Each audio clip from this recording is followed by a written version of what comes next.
الحمد لله الذي لا يعجزه من شيء في الأرض ولا في السماء ما شاء الله كان كما شاء كان في الوقت الذي شاء على الوجه الذي شاء من غير زيادة ولا ونقصان ولا تقدم ولا تأخر لكم ميعاد يوم لا تستأخرون عنه ساعة ولا تستقدمون وما لم يشاء لم يكن أعلم أن الله على كل شيء قدير وأن الله قد أحاط بكل شيء علما وأشهد أن لا إله إلا الله وحده لا شريك له وأشهد أن سيدنا ومولانا محمدا عبده ورسوله أما بعد أعوذ بالله من الشيطان الرجيم بسم الله الرحمن الرحيم وكذلك جعلناكم أمة وسطا لتكونوا شهداء على الناس ويكون الرسول عليكم شهيدا وقال النبي صلى الله تعالى عليه وسلم إياكم والغلو في الدين فإنه أهلك من كان قبلكم الغلو في الدين او كما قال صلی اللہ تعالی علیہ وسلم۔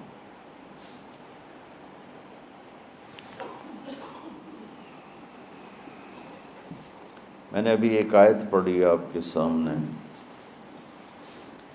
کہ اللہ تعالیٰ فرماتے ہیں کہ ہم نے تمہیں امت معتدل بنایا، وسطا۔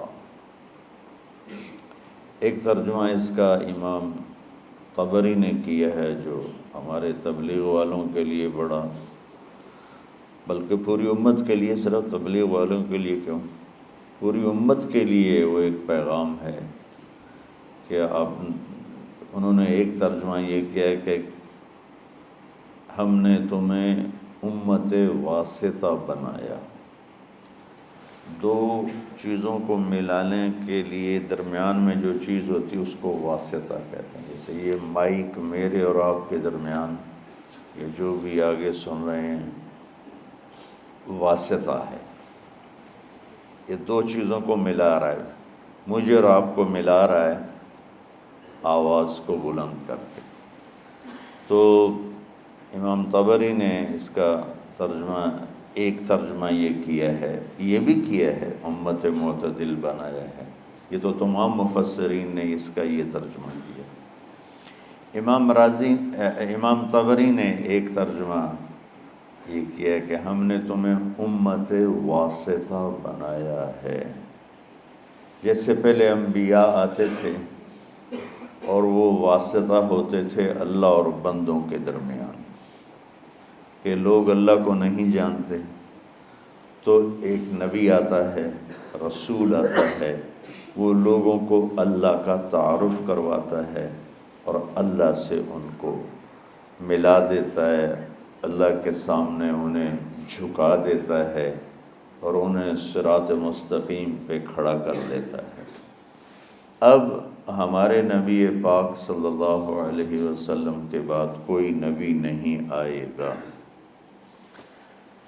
تو لہٰذا اے امت محمد اب تم واسطہ ہو۔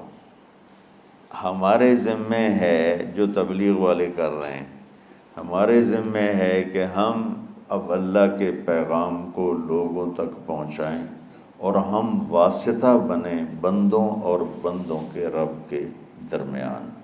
یہ بہت خوبصورت ترجمہ ہے۔ جتنی تفسیریں میں نے دیکھی اس میں مجھے سوائے طبری کے اور کہیں نہیں ملا، اور آپ کے شاید علم میں ہوگا کہ طبری پہلی تفسیر ہے جو امت میں لکھی گئی، ابن جریر طبری رحمۃ اللہ علیہ۔ تو اللہ تعالیٰ نے ہمیں امت واسطہ بنایا ہے۔ کوئی تبلیغ میں نہیں جا رہا یا جا رہا ہے، امت ہے تو ہم امت واسطہ ہیں۔ نماز سب پہ فرض ہے، بہت تھوڑے سے لوگ پڑھتے ہیں، تو جو نہیں پڑھتے ان کی معافی تو کوئی نہیں۔ زکوٰۃ بہت تھوڑے لوگ دیتے ہیں، جو نہیں دیتے ان کو معاف تو نہیں ہے۔ تو ایسے ہی میرے عزیزو، اللہ کا پیغام پہنچانا، اللہ سے لوگوں کو ملانے کی کوشش کرنا، یہ ساری امت کے ذمے ہے۔ بہت تھوڑے سے لوگ کر رہے ہیں، بے شمار امت ہے جو بھول چکی ہے، اور بھولنا بھی بھول چکے ہیں۔ مدت ہوئی صیاد نے چھوڑا بھی تو کیا، تاب پرواز نہیں راہ چمن یاد نہیں۔ مجھے یہ شعر بڑا فٹ آتا ہے کہ ایک شکاری چھوٹے سے پرندے کو گھونسلے سے اٹھا کے لے آتا ہے، اور اگر اپنے پنجرے میں ڈال دیتا ہے، جب اس پرندے کی شعور کی آنکھ بیدار ہوتی ہے تو اپنے آپ کو ایک پنجرے میں دیکھتا ہے، اور ایک کوٹھالی میں اس کے لیے دانہ پڑا ہوتا ہے، ایک میں پانی ہوتا ہے۔ بس وہ وہاں سے دانہ اٹھاتا ہے، وہاں سے پانی کے چند قطرے لیتا ہے، اور وہیں پھڑ پھڑا کے بیٹھ جاتا ہے۔ اور جب اس کی آنکھ ہی وہیں کھلی تو اس کی ذہنیت اور اس کا جو مائنڈ سیٹ تھا وہ فکس ہو گیا کہ بس یہی میرا جہان ہے، یہی میری دنیا ہے۔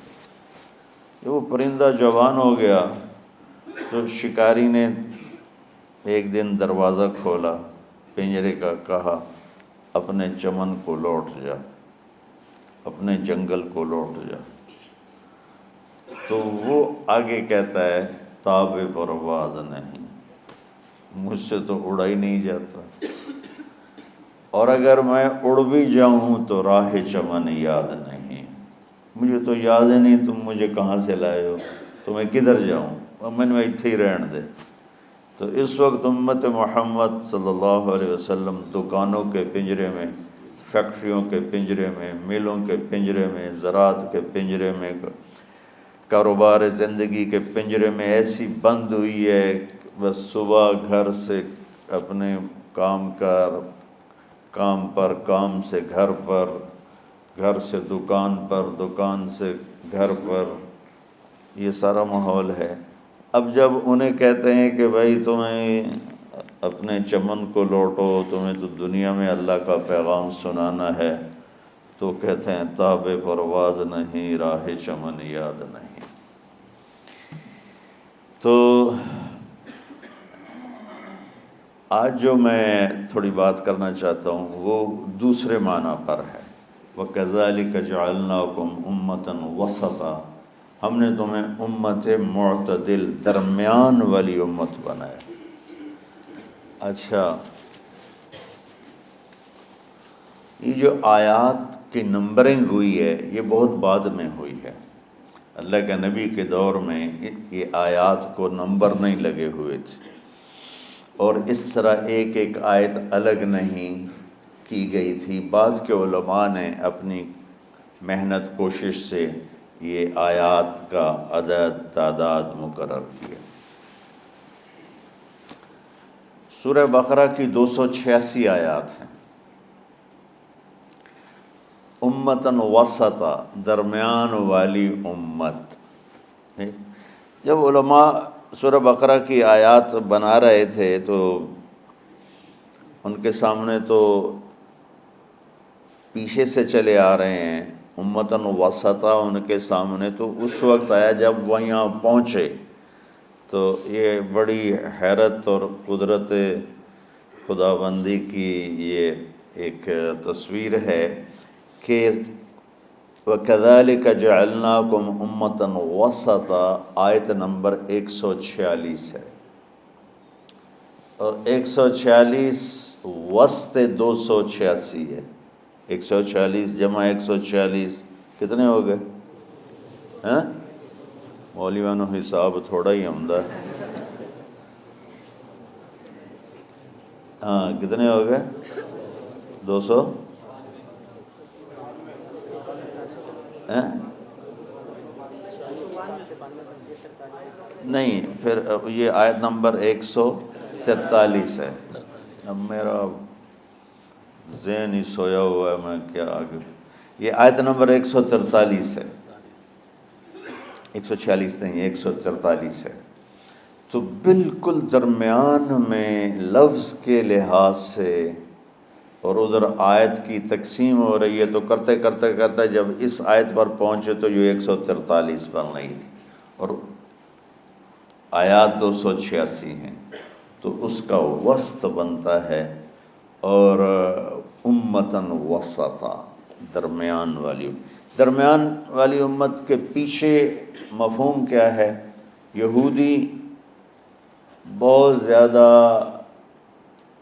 حرص و ہوس کا شکار ہوئے دنیا کے لیے، عیسائی رہبانیت میں ایسے دنیا ترک دنیا رہبانیت ابتدعوها ما كتبنا علیہم، اللہ تعالیٰ نے کہا انہوں نے خود ہی شروع کیا، میں نے تو کہا نہیں تھا۔ تو تھوڑا پیچھے چلے جائیں تو عیسائیوں میں نہانا بھی گناہ تھا، میلا کچیلا رہنا بزرگی تھی، بو آ رہی ہو، کپڑے گندے میلے، زبردستی اپنے اوپر اس قسم کے مجاہدے ڈالنا، تو اللہ نے کہا رہبانیت ابتدعوها ما كتبنا علیہم، میں تو اسی آپ پہ شروع کی تھی، میں دنی تو واقعہ۔ جب اسپین پہ قبضہ ہوا عیسائیوں کا، تو سب سے پہلے جو انہوں نے کام کیا، سارے ملک میں جتنے تھے حمام، غسل خانے، وہ سارے گرا دیے۔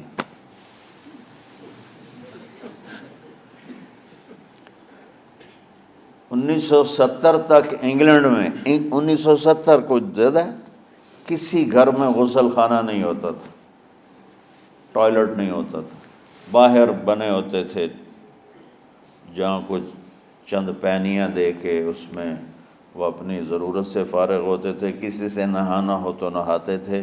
یہ جب نئی جدید تعلیم آئی تو پھر یہ ان کے اندر تبدیلی آئی، ورنہ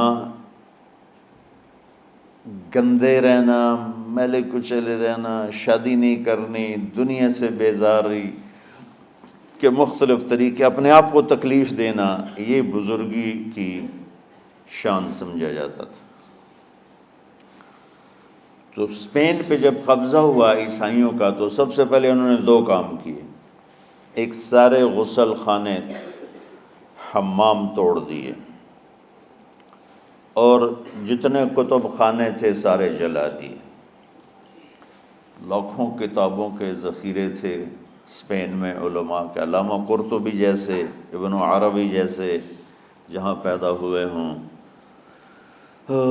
بقی ابن مخلد جیسے جہاں پیدا ہوئے ہوں، تو ان کا، میں وہ قرطبہ کی جامع مسجد دیکھنے گیا تو بس میری آنکھ نہیں، میرا دل رو رہا تھا، دل کے آنسو نکل رہے تھے، کہ وہ مسجد جس میں 700 سال قال اللہ وقال الرسول چلتا رہا، وہاں درمیان میں گرجا بنا ہوا تھا، اور بت ہی بت ہر طرف رکھے ہوئے تھے، اور ایک بہت بڑی تصویر لگی ہوئی تھی جس میں ابو عبداللہ جو آخری بادشاہ تھا غرناطہ کا، وہ فرڈینینڈ جس نے غرناطہ فتح کیا، اس کو چابیاں پیش کر رہا تھا، تو اور اس کی بیوی ملکہ ایزابیلا اور فرڈینینڈ، یہ دونوں ایسے کھڑے ہیں، اور ابو عبداللہ وہ تصوراتی خاکہ تھا، وہ یوں غرناطہ شہر کی چابیاں پیش کر رہا ہے، یعنی بہت ہائی لائٹ کر کے بہت بڑی تصویر لگائی ہوئی تھی۔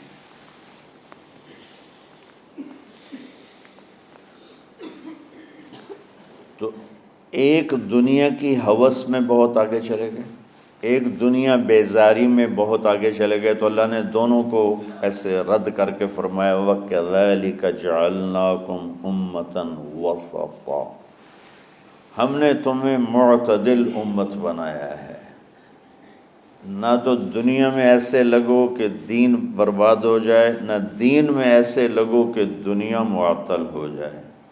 سبحان اللہ۔ یعنی آپ کو ایک حدیث سناتا ہوں، من طلب الدنیا حلالا، جس نے دنیا کمائی حلال، کاروبار کیا، نوکری کی، تجارت کی، زراعت کی، کوئی بھی ریڑھی لگائی، چھابا لگایا، سائیکل پہ منیاری بیچی، جو بھی کیا، من طلب الدنیا حلالا، جس نے دنیا کو طلب کیا حلال راستے سے، سعین علی اہلہ، اب بھائی کیوں کماتے ہو؟ کہا جی بچوں کو کھلانا ہوتا ہے اس لیے۔ تعطفا علی جارہ، کیوں کماتے ہو؟ کہا جی کچھ اللہ کے غریب بندے ہوتے ہیں ان پر خرچ کرتا ہوں۔ استعفافا عن المسئلہ، کیوں کماتے ہو؟ کہا جی کسی سے سوال نہ کرنا پڑے۔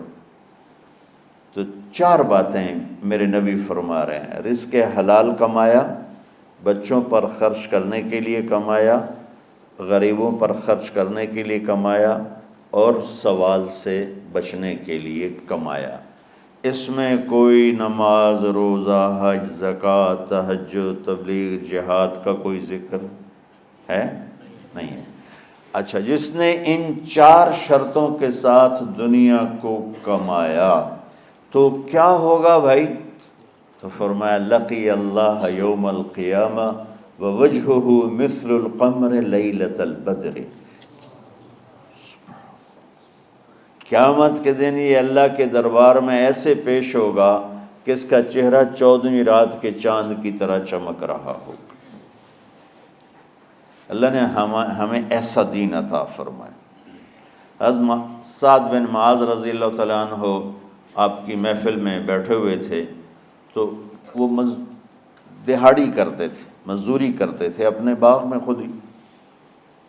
تو آپ کے ان کے ہاتھوں پہ نظر پڑی تو ہاتھوں میں مزدوروں کے نا ہاتھ سخت ہو جاتے ہیں، بہت ہارڈ ہو جاتے ہیں، وہ کسی چلا چلا کے ہاتھوں سے کام کر۔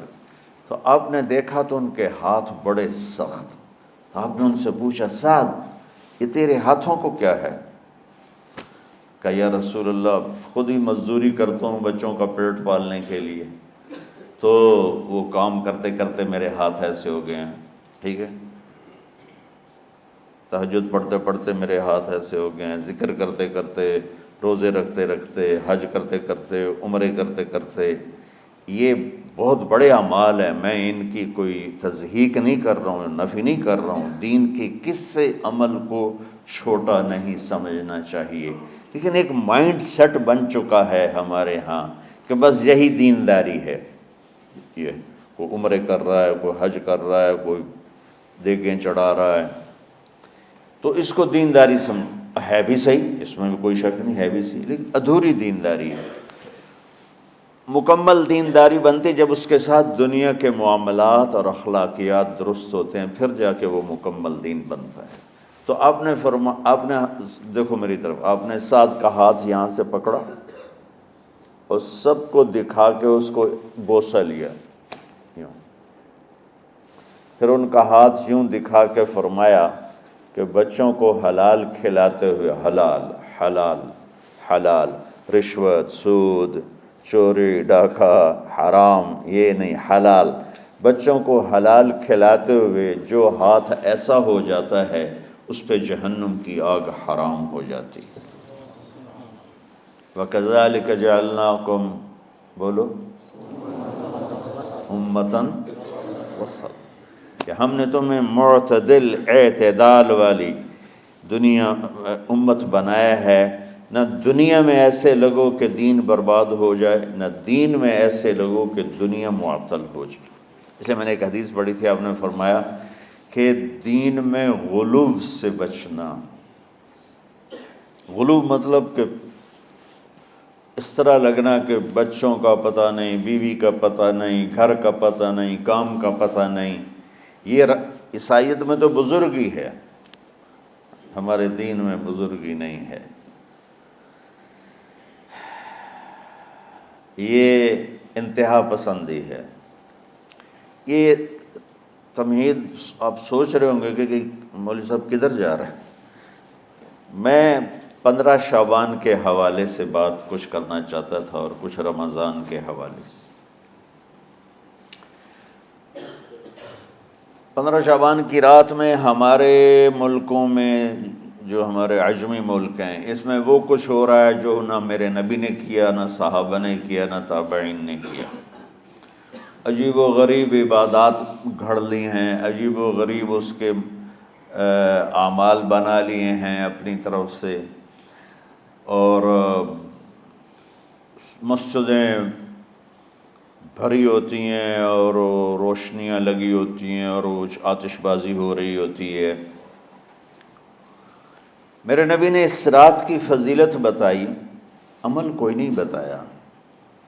جیسے یہاں کوئی صلاۃ تسبیح کی جماعت کرا رہے ہوتے ہیں، کوئی اجتماعی تہجد پڑھ رہے ہوتے ہیں، کوئی دیگیں چڑھا رہے ہوتے ہیں، کوئی آتش بازی کر رہے ہوتے ہیں، تو وہ اس میں اتنا غلو ہو گیا ہے کہ یہ بھی ٹھیک نہیں۔ اور کچھ علماء نے اس کے رد میں اس کا اتنا انکار کیا ہے کہ اس رات کی کوئی فضیلت ہے ہی نہیں، یہ بھی ٹھیک نہیں۔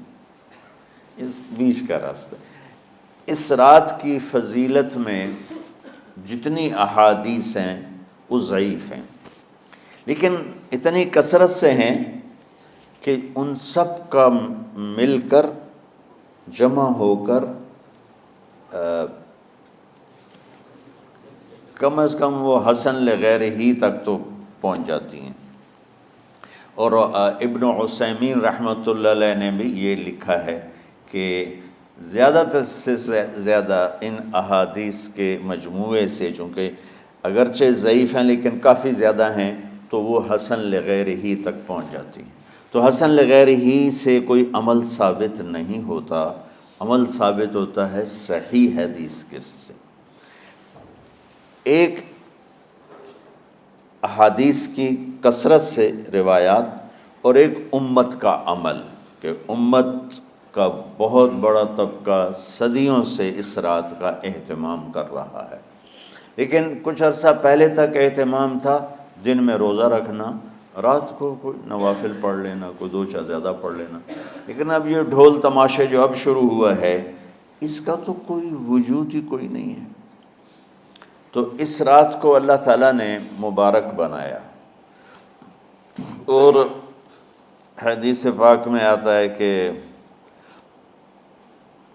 اللہ تعالیٰ اس رات میں ساری دنیا کے لوگوں کی بخشش فرماتا ہے، سوائے 5 آدمیوں کے۔ 5 کے سوا سب اہل ایمان کی بخشش ہو جاتی۔ مشرک، المشرک، پہلا مشرک، دوسرا مشاحن، مشاحن کیسے کہتے ہیں؟ دل میں بغض رکھنے والا، کینہ رکھنے والا۔ تیسرا مسبل ازارہ، اپنے پاجامے شلوار چادر کو ٹخنوں سے نیچے تک لے جانے والا، لیکن ایک شرط کے ساتھ کہ وہ تکبر کی وجہ سے ہو، سستی کی وجہ سے ہے، غفلت کی وجہ سے ہے۔ چونکہ جب آپ نے ایک مرتبہ اس کے بارے میں بات کی تو حضرت ابوبکر صدیق نے کہا یا رسول اللہ، میری چادر، عرب چادر باندھتے تھے، جیسے ہمارے پنجاب کا لباس چادر تھا، اب وہ کم ہو گئے۔ ہماری تو بزرگ عورتیں بھی اور مرد بھی سب چادر باندھتے تھے، شلوار کا تو کسی کو پتہ ہی نہیں ہوتا تھا ہمارے بچپن میں۔ یہ تو پھر آہستہ آہستہ جب تعلیم آئی تو شلوار دیہاتوں میں بھی اور شہروں میں عام ہو گئی۔ تو اگر وہ اس لیے لٹکا رہا ہے کہ طبیعت میں تکبر ہے، پھر اس وعید کا وہ حقدار ہے۔ اگر ویسے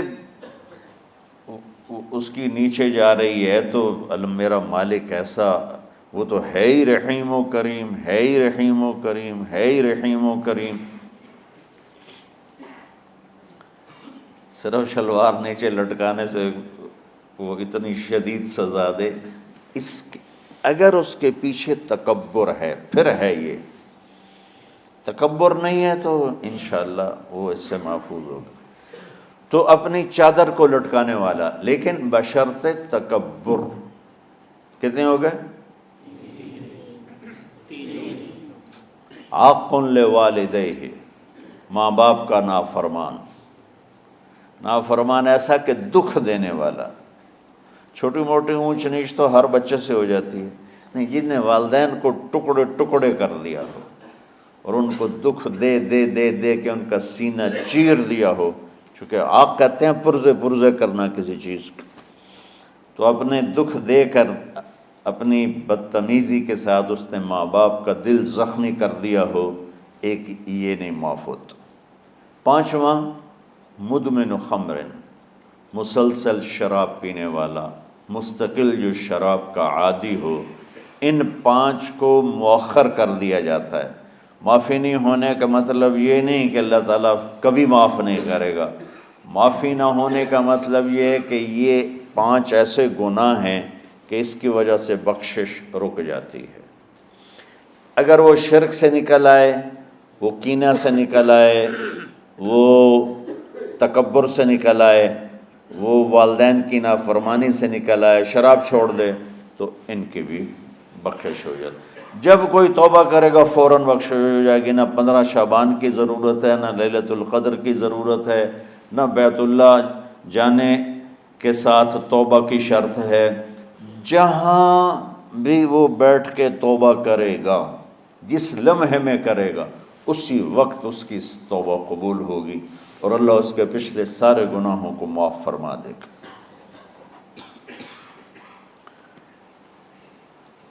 دن کا روزہ، رات کا قیام، زیادہ سے زیادہ قیام سے مراد نوافل ہیں، کوئی گھر میں پڑھ لے، کوئی مسجد میں پڑھ لے۔ نوافل، نفلی عبادات گھر میں ہی افضل ہوتی ہیں۔ میرے نبی سنتیں ہمیشہ گھر سے پڑھ کے آتے تھے۔ تہجد اپنے گھر میں پڑھتے تھے، مسجد میں نہیں پڑھتے تھے، سوائے اعتکاف کے۔ آپ اپنے نوافل، سنتیں سب گھر میں پڑھتے تھے اور مسجد میں صرف فرض آ کے ادا فرماتے تھے، اور اس کے بعد بیٹھنا ہوتا تھا تو بیٹھ جاتے تھے، اٹھنا ہوتا تھا تو اٹھ جاتے تھے۔ تو اعتدال اللہ کو ہر چیز میں پسند ہے۔ دنیا جو مختصر ہے اس میں کیسے پسند نہیں ہوگا؟ آخرت جیسے معاملے میں بھی اللہ ہم سے کہہ رہا ہے اعتدال، امتاً وسطا۔ ایسے عیسائیوں کی طرح ترک دنیا بھی نہ کرو، یہودیوں کی طرح دنیا کے پیچھے نہ پڑ جاؤ، رزق حلال بھی کماؤ، اپنے بچوں کو بھی دیکھو، اپنے فرائض کو بھی دیکھو جو دنیاوی ہیں، اور اللہ سے بھی اپنا معاملہ ٹھیک کرو اور درست کرو۔ بعد کے زمانے میں صحابہ کے بعد سے ہی ایک انتہا پسندی امت میں آئی، ساری رات جاگنا۔ فلاں بزرگ تھے، وہ رسے سے اپنے بالوں کو باندھ لیتے تھے کہ نماز پڑھتے پڑھتے جب نیند آئے اور جھٹکا لگے تو رسے سے بندھے ہوئے بالوں سے اس جھٹکے سے تکلیف ہو اور ان کی آنکھ کھل جائے اور پھر نفلوں میں شروع ہو جائے۔ ایک فلاں بزرگ تھے، وہ اپنے آنکھوں میں نمک کا سرما لگاتے تھے تاکہ آنکھیں جل جائیں، اس میں وہ جلن پیدا ہو جائے اور نیند اڑ جائے۔ یہ ایسے واقعات بھرے پڑے ہیں۔ فلاں بزرگ تھے، انہوں نے 30 سال عشاء کے وضو سے فجر کی نماز ادا کی۔ یہ اپنی جگہ پہ بزرگی ہے، لیکن یہ بھائیو یہ دین ہم پیش نہیں کر سکتے۔ فلاں بزرگ تھے، وہ 30 سال سے ستو کھا رہے تھے کہ روٹی کھانے اور ستو کھانے میں 70 دفعہ سبحان اللہ کا فرق پڑ جاتا ہے، تو روٹی کھائیں تو 70 دفعہ سبحان اللہ کم کہہ سکتے ہیں، اور ستو کھائیں تو 70 دفعہ سبحان اللہ زیادہ کہہ سکتے ہیں۔ تو لہٰذا انہوں نے کہا مجھے تو 30 سال ہو گئے، میں تو ستو کھا رہا ہوں، میں تو روٹی نہیں کھا رہا۔ یہ دین نہیں ہے، یعنی یہ وہ دین نہیں جو ہم انسانیت کو پیش کر سکیں۔ یہ تو لوگوں کو دوڑانے والی بات ہے۔ اور ایک آدمی ایک بزرگ سے ملنے گیا تو وہ نوافل پڑھ رہے تھے، وہ ظہر سے عصر تک نفل پڑھتے رہے، وہ ان کے انتظار میں بیٹھا رہا، پھر عصر سے مغرب تک وہ مراقبہ کرتے رہے، وہ انتظار میں بیٹھا رہا، پھر مغرب سے عشاء تک وہ نفل پڑھتے رہے، وہ بیچارہ انتظار کرتا رہا، پھر عشاء کے بعد پھر نفل شروع کیے تو تہجد تک نفل پڑھتے گئے اور وہ بیچارہ پیچھے بیٹھا ہوا۔ تو تہجد کے آخر میں ان کی مصلی پہ بیٹھے بیٹھے ایسے اونگ آ گئی، تو یوں جھٹکا لگا تو کہا یا اللہ میں اس آنکھ سے پناہ مانگتا ہوں جو سونے سے اس کا دل ہی نہیں بھرتا۔ اور پھر اس کے بعد فجر کی نماز پڑھ کے اشراق تک بیٹھے رہے، پھر اشراق پڑھے، اخیر وہ بیچارہ اٹھی کے واپس آ گیا کہ لگتا ہے نام تا ویلی کوئی نہیں۔ تو وہ اس نے کسی سے پوچھا کہ یہ بزرگ کب سے یہ کر رہے ہیں؟ کہ پچھلے 30 سال سے کر رہے ہیں۔ یہ راہبانیت کی شکل ہے، یہ وہ دین نہیں جو ہم لوگوں کو پیش کریں گے تو وہ کہیں گے واہ واہ واہ واہ کیا دین ہے بھائی، قبول کرو۔ یہ ایک قسم کا غلو آیا۔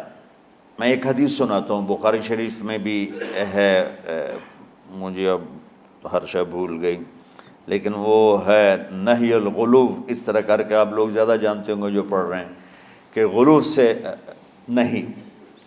حدیث آپ کو سب کو یاد ہوگی کہ 3 صحابہ آئے اللہ کے نبی کے گھر اور پوچھا کہ اللہ کے نبی رات کیسے گزارتے ہیں؟ تو گھر والوں نے کہا سوتے بھی ہیں، جاگتے بھی ہیں، کھاتے بھی ہیں۔ تو وہ تینوں آپس میں کہنے لگے وہ تو نبی ہیں، سوئیں بھی تو کوئی بات نہیں، اور شادی ہے کوئی بات نہیں، ہم تو نبی نہیں، ہمیں تو کچھ کرنا چاہیے۔ ایک نے کہا کہ میں ساری زندگی روزہ نہیں چھوڑوں گا، ایک نے کہا کہ میں ساری زندگی سوؤں گا نہیں، ایک نے کہا میں ساری زندگی شادی نہیں کروں گا۔ تو دیکھنے میں تو واہ واہ کیا بڑی بزرگی ہے بھائی، بڑے بزرگ ہیں۔ ہمارے نبی کو پتہ چلا آپ نے تینوں کو بلا لیا، کہا تم مجھ سے زیادہ اللہ سے ڈرنے والے ہو، میں تم سے انا اتقاکم یا اخشاکم، الفاظ آپ لوگ کو زیادہ یاد ہوں گے لیکن مفہوم میں صحیح پیش کر رہا ہوں۔ آپ نے کہا میں تم سے زیادہ اللہ کو جانتا ہوں، تم سے زیادہ اللہ سے ڈرتا ہوں، میں سوتا بھی ہوں، میں کھاتا بھی ہوں، میں روزے بھی رکھتا ہوں، میں چھوڑ بھی دیتا ہوں، میری بیویاں بھی ہیں، میں اپنی بیویوں کے پاس بھی جاتا ہوں۔ تم دین میں غلو سے بچو، پہلے امتوں کو ہلاک کر دیا دین میں غلو۔ دنیا میں غلو یعنی انتہا پسندی، ایکسٹریمسٹ ہونا، دنیا ہو یا دین ہو دونوں میں اعتدال بچو، اللہ تعالیٰ کو پسند ہے۔ تو شعبان کے حوالے سے ایک علماء کا طبقہ اتنا رد میں گیا کہ ایسی نفی کر دی کہ جیسے ہے ہی کچھ نہیں، یہ بھی غلط ہے۔ ایک طبقہ وہ ہے جو پتہ نہیں کیا کچھ کرتا ہے شب برات کے نام پر، وہ بھی غلط۔ ساری حدیثوں کو ملا کر روزہ اور رات کا قیام، کہ رات کو اٹھ کے کچھ اللہ کو یاد کر لو۔ اب اس آیت میں بعض مفسرین سے غالباً بھول ہوئی،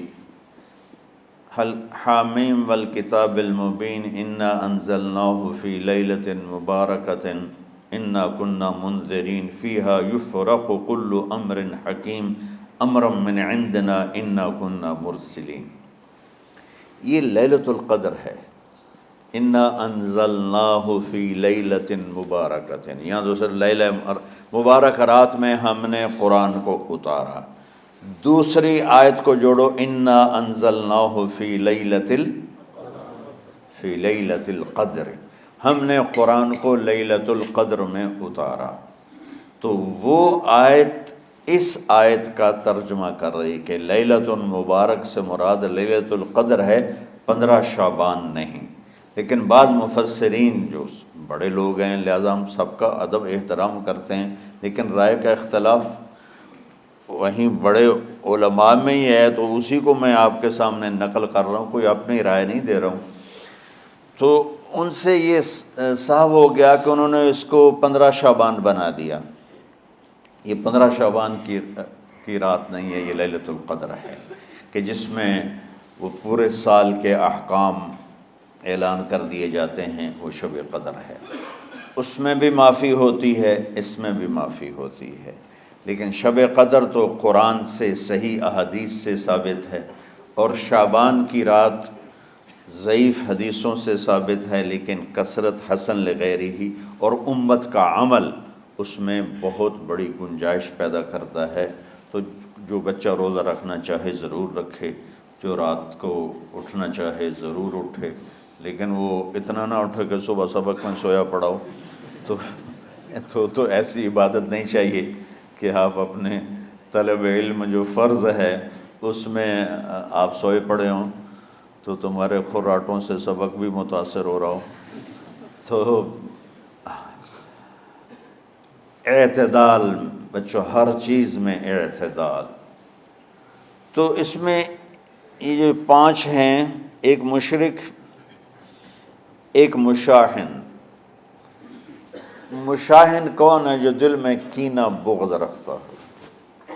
اب میں کہاں سے آنسو لاؤں اس بات پر رونے کے لیے کہ ایک تو دنیا داروں کا بغض کینہ ہے آپس کی لڑائیوں سے، لیکن یہ جو دیندار ایک دوسرے سے بغض، اس قدر بغض رکھتے ہیں کہ کافر بنائے بیٹھے ہیں ایک دوسرے کو، سلام کا جواب نہیں دیتے، جنازے میں نہیں شریک ہوتے۔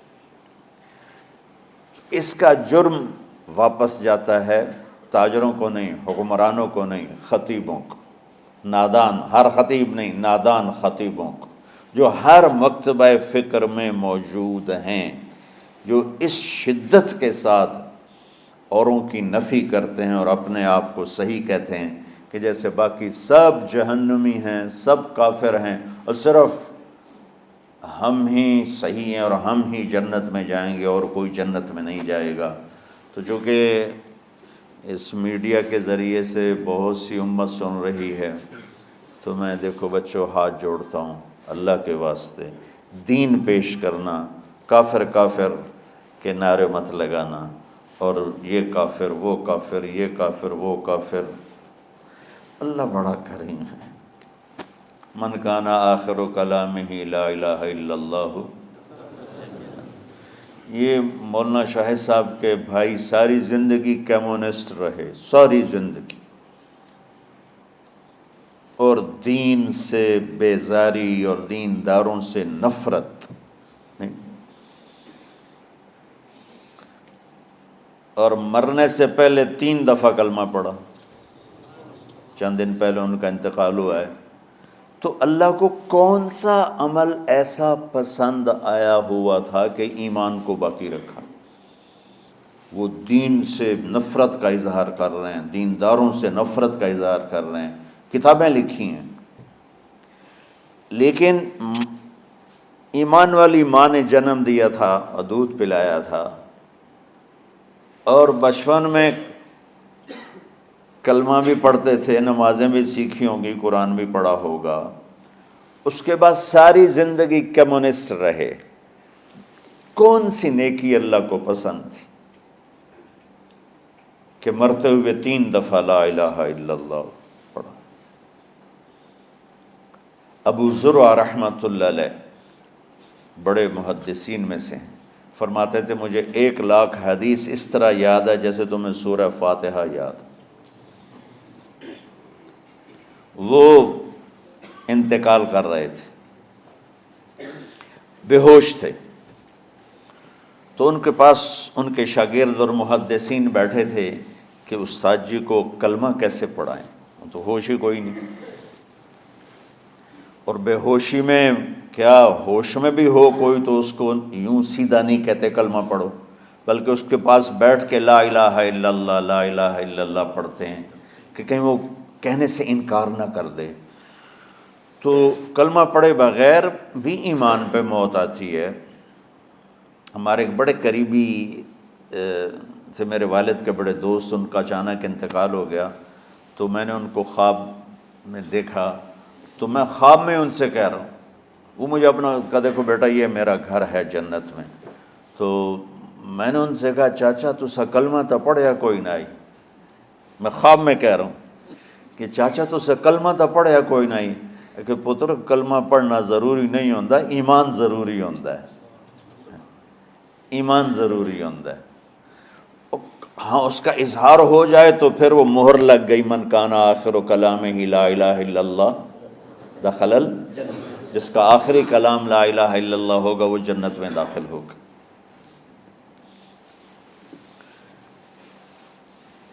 باقی ایمان پہ خاتمہ، اچانک موت ہو جاتی ہے، پتہ ہی نہیں چلتا، بے ہوشی میں موت آتی ہے، کچھ بولا ہی نہیں جاتا ہے، تو اصل بخشش تو ایمان پہ خاتمہ ہے اللہ کے فضل و کرم سے۔ لیکن جو یوں کھل کے کہے گا تو وہ تو اوروں کو گواہ بنا گیا۔ تو ان کے ایک شاگرد منذر بن شازان وہ کہنے لگے حدثنی ضحاک بن مخلد عن ابی عاصم عن عبد الحمید بن جعفر عن صالح بن ابی غریب۔ یہ سند پڑھ کے چپ ہو گئے،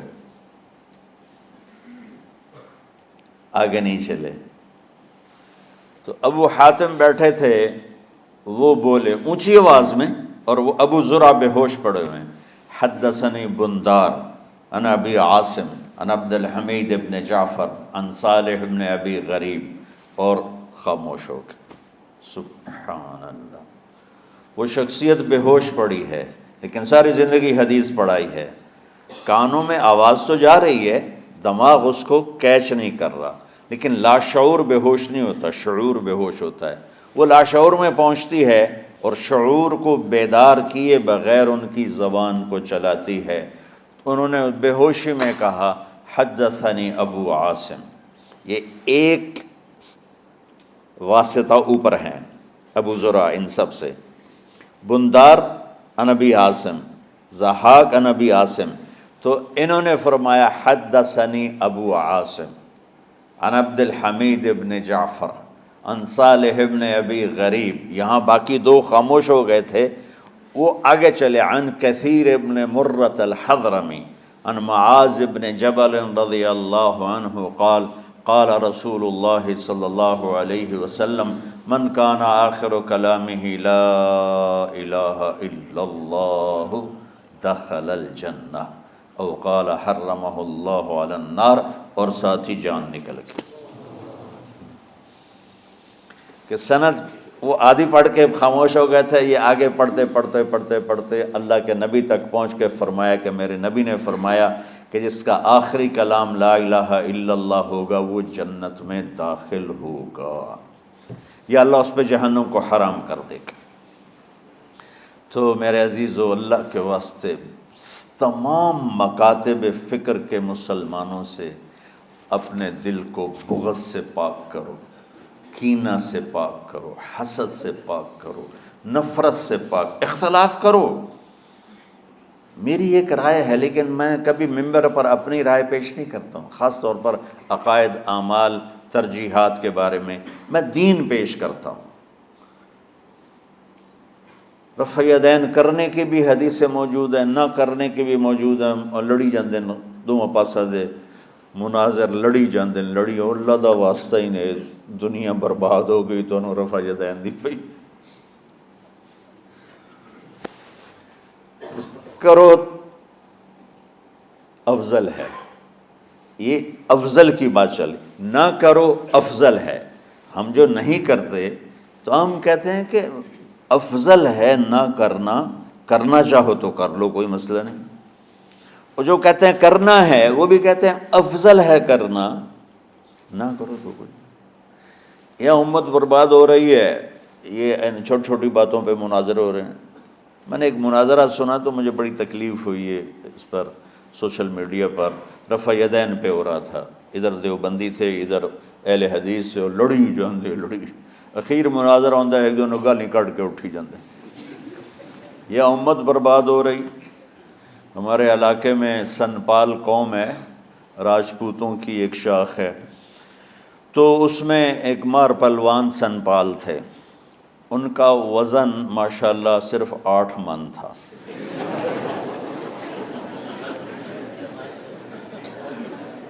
تو وہ 2 نوکر ہمیشہ ان پر، وہ بہت بڑے ذمہ دار تھے، 20-25 مربع کے مالک تھے۔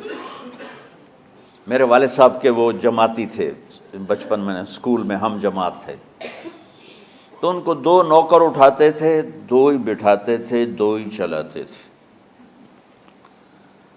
اس کے بغیر وہ ہلتے ہی نہیں تھے۔ ہمارے بچپن میں ریچھ کتے کے مقابلے ہوتے تھے، ایک بہت بڑا یہ شغل ہوتا تھا، ریچھ اور کتوں کی لڑائی۔ اور شکر ہے اب اس ظالمانہ کھیل پر گورنمنٹ نے پابندی لگائی، تو جس نے بھی لگائی بہت اچھا کیا۔ تو دیکھو مجھے کیا یاد آ گئی، کتنی پرانی بات۔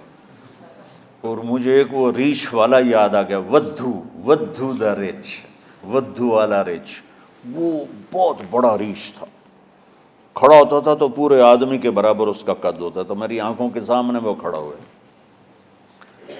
تو ریچھ 2 طرح لڑتے تھے، میں آنکھوں دیکھا بتا رہا ہوں۔ ایک وہ جیسے ودھو دا ریچھ جڑائی، وہ کھڑا ہو جاتا تھا اور آنے والے کتوں کو تھپڑ مارتا تھا، ٹھو کتا وہ گیا، ادھر ٹھو کتا وہ گیا۔ اور کچھ ریچھ تھے جو بھاگتے ہوئے لڑتے، جو ذرا چھوٹے قد کے تھے، ذرا کمزور ہوتے، وہ کھڑے ہو کر نہیں لڑتے تھے، وہ بھاگتے تھے، بھاگتے بھاگتے تھپڑ مارا، بھاگتے بھاگتے کتا جو چک مارتا تھا تو وہ اس کو چھڑاتے تھے۔ تو کبھی کتے جیت جاتے، کبھی ریچھ۔ کبھی بہت نادر، یعنی بہت کم ایسا ہوتا تھا کہ وہ جو بھاگنے والے ریچھ ہوتے تھے نا، ان کا رسہ کھل جاتا تھا، تو پھر وہ ریچھ بھاگتا تھا جان بچانے کے لیے۔ تو مار پلوان رحمۃ اللہ علیہ،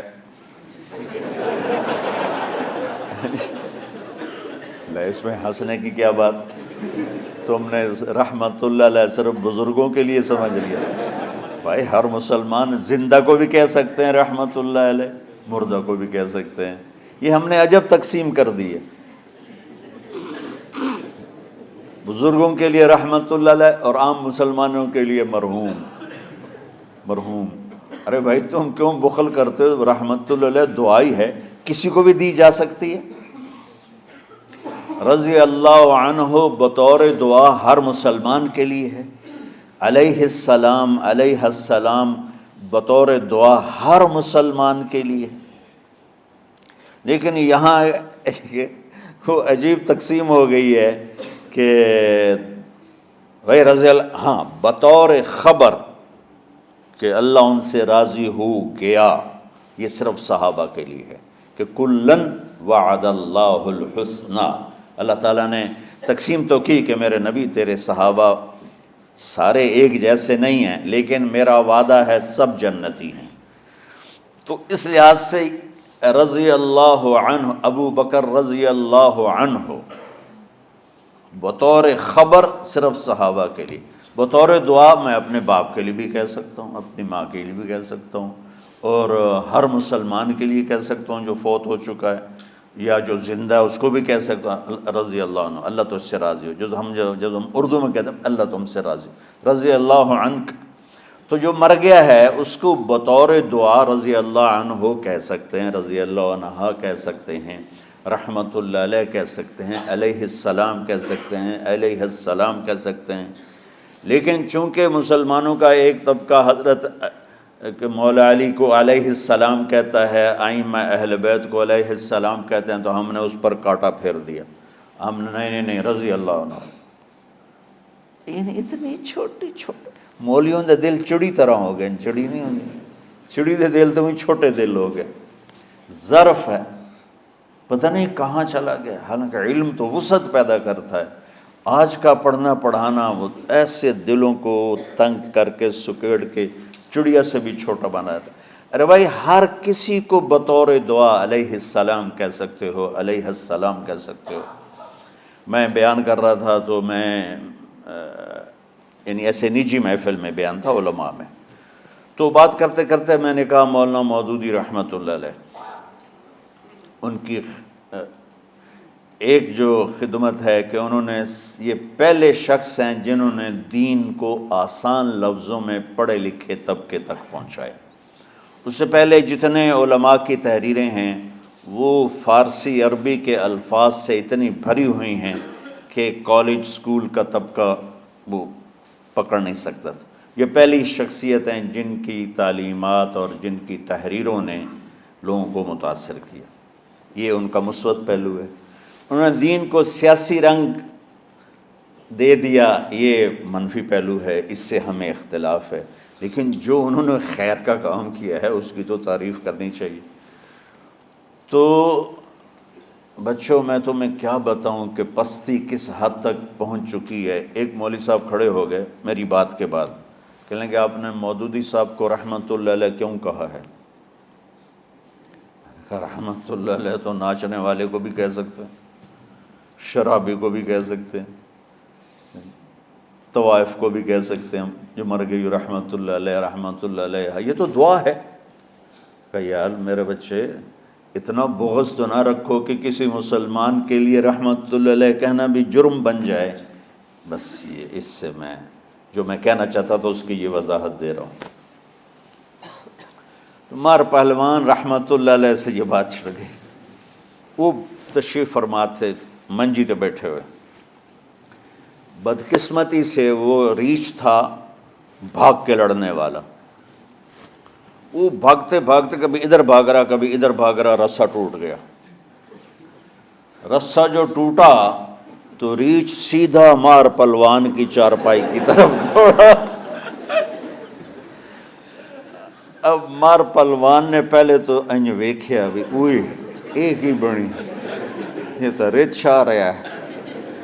جس آدمی کو 2 نوکر اٹھاتے تھے بٹھاتے تھے، اس نے نوکروں کو نہیں بلایا دیر ہو جائے گی، خود ہی جمپ لگایا اور پیچھے بھاگا۔ آگے سادات کا گھر تھا تو بالکل قریبی، تو گھر میں بڑھ گیا اندر، تو اندر عورتوں نے کہا مار صاحب سیداں دا گھر ہے، سیداں دا گھر ہے، پردے والا گھر ہے، کہ مگر وہ رچھ سر لیندا تو انہوں پردے دی پئی۔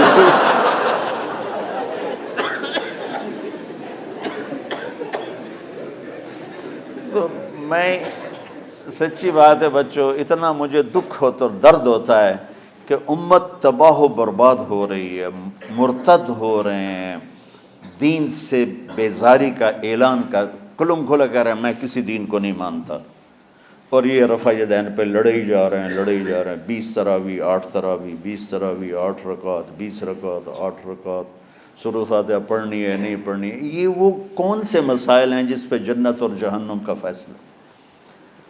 بغض جہنم میں لے جائے گا، چاہے دینی بغض ہو چاہے دنیاوی بغض، جہنم میں لے جائے گا۔ البغض للہ اور چیز ہے، یہ تو بغض لنفس ہی ہے، بغض للہ کے لیے مولا علی کا واقعہ کافی ہے۔ ایسی مثال تاریخ میں دوبارہ ہوں گی، میری نظر سے نہیں گزری، کہ آپ خیبر کی جنگ میں یہودی سے لڑ رہے ہیں اور اس کو گرا لیا اور اس کو قتل کرنے لگے تو اس نے منہ پہ تھوک دیا۔ سبحان اللہ، اب تو اور زیادہ قتل کرنا چاہیے تھا بے دردی سے، آپ پیچھے ہٹ گئے، کہا آ بھائی دوبارہ، کہنے لگا کیا ہوا؟ کہا تم نے میرے منہ پہ تھوکا نا، تو پہلے میں تمہیں اللہ کے لیے قتل کر رہا تھا، جب تم نے میرے منہ پہ تھوکا تو مجھے ذاتی غصہ آ گیا۔ البغض لنفسی، کہ میری تمہاری کوئی دشمنی نہیں، صرف اللہ کے لیے ہے، تو تمہارے تھوکنے سے میرے اندر ذاتی دشمنی پیدا ہوئی، ذاتی غصہ پیدا ہوا، تو یہ قتل اللہ کے لیے نہ ہوتا میری ذات کے لیے ہوتا، لہذا آپ دوبارہ لڑیے۔ کہنے لگا مجھے کلمہ پڑھا دے۔ تو شکر ہے کچھ ماحول بدلا بھی ہے، ہر مکتب فکر میں معتدل لوگوں کی تعداد بڑھ رہی ہے، لیکن ہر مکتب فکر میں ایسے سخت دل اور ایسے متعصب آنکھوں پہ پٹی باندھ کے بیٹھے ہوئے ہیں کہ اپنے سوا کسی کو مسلمان سمجھنا ہی نہیں۔ اچھا دیکھو تم میری اولاد ہو، اللہ کا واسطہ دیتا ہوں، اگر تمہارا میرا کوئی تعلق ہے، پتہ نہیں تمہارا مقدر تمہیں کہاں کہاں لے جائے، کس ممبر پہ بیٹھو، کس مسند پہ بیٹھو، کس درس کی مجلس میں بیٹھو، لوگوں کو دین پڑھانا، بچوں کو، اگلی نسل کو دین پڑھانا، اگلی نسل میں نفرت کے بیج نہ بونا، بغض کے بیج نہ بونا۔ میرا رب بڑا کریم مہربان ہے۔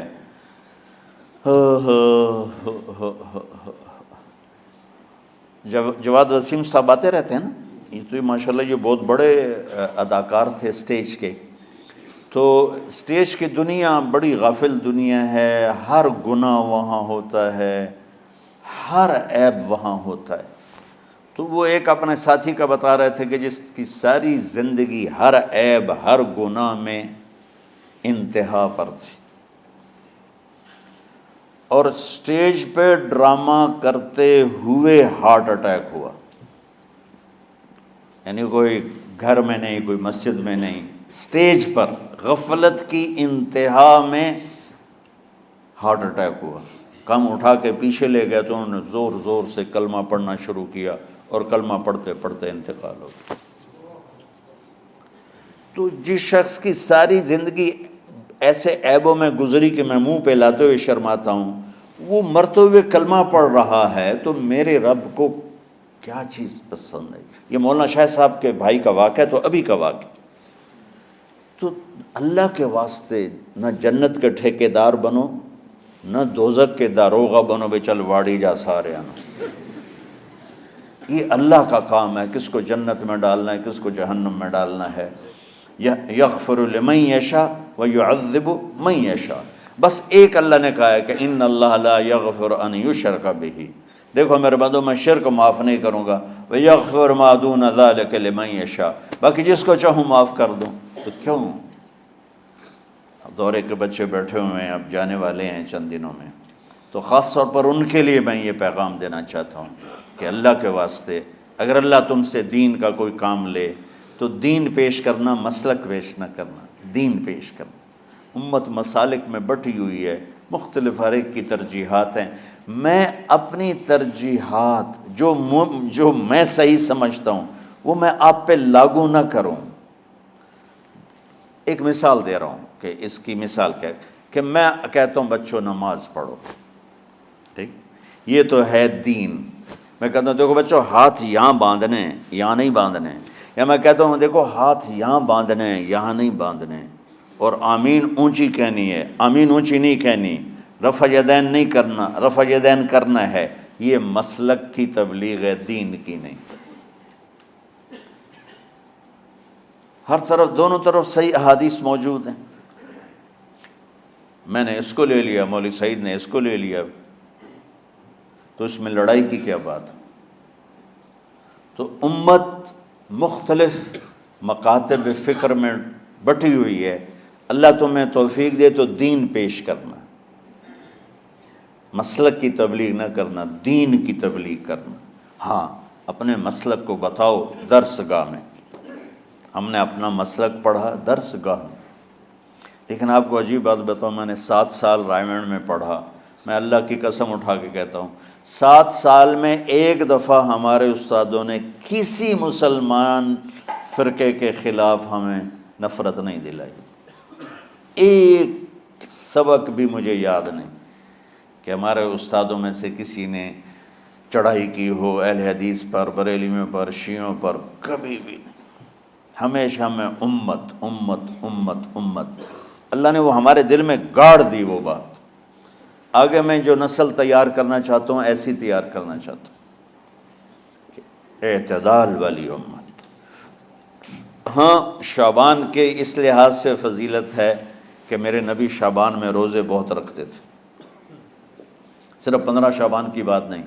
آپ جب رجب کا مہینہ آتا تھا تو آپ کہتے اللہم بارک لنا فی رجب و شعبان وبلغنا رمضان، یا اللہ ہمارے شعبان میں اور رجب میں برکت دے اور رمضان شریف نصیب فرما۔ اب رمضان شریف بھی آ رہا ہے اور آپ کو معلوم ہے ہم نے رمضان میں پڑھائی رکھی ہے، چھٹیاں نہیں رکھی۔ جب میں نے حسنین شروع کیا 1999 میں، تو اللہ نے میرے دل میں یہ بات ڈالی کہ رمضان تو علم کا مہینہ ہے، انا انزلناہ فی لیلۃ القدر، اور چاروں آسمانی کتابیں رمضان میں اور سارے صحیفے رمضان میں۔ پتہ نہیں اللہ کو کیا پسند تھا اس مہینے کا۔ حضرت ابراہیم علیہ السلام پر چھوٹی کتابیں اتریں یکم رمضان کو، حضرت موسیٰ علیہ السلام پر تورات اتری 2 رمضان کو، حضرت داؤد علیہ السلام پر زبور اتری 6 رمضان کو، حضرت عیسیٰ علیہ السلام پر انجیل اتری 12 یا 18 رمضان کو، اور اللہ کے نبی پر قرآن اترا فی لیلۃ القدر، لیلۃ القدر میں اترا۔ تو سارا آسمانی علم رمضان میں اترا۔ سارے مہینوں کے نام عربوں نے رکھے، محرم، صفر، ربیع الاول، ربیع الثانی، جمادی الاولیٰ، جمادی الثانی، رجب، شعبان، رمضان، شوال، ذوالقعدہ، ذوالحج۔ اس میں جو رمضان ہے یہ نام اللہ نے رکھا، باقی مہینوں کے نام تو رکھے عربوں نے۔ پھر ان کی زبان پہ اللہ لایا رمضان، چونکہ ابھی تو دنیا بھی نہیں بنی تھی اور اللہ نے قرآن کی تلاوت فرمائی تھی، تو اس قرآن میں تھا شہر رمضان الذی انزل فیہ القرآن۔ تو رمضان کا نام اللہ نے پہلے سے چن رکھا تھا، پھر ان سے رکھوا دیا۔ رمضان کہتے ہیں رمض یرمض، جل جانا، جل جانا۔ رمضان کو رمضان کیوں کہتے ہیں؟ کہ اس میں گناہ جل جاتے ہیں۔ مسلمان پہلا روزہ رکھتا ہے اور اس کے گناہ اللہ جلانا شروع کرتا ہے، اس کی بھوک پیاس کی آگ میں گناہوں کو ڈالتا ہے، جلاتا ہے۔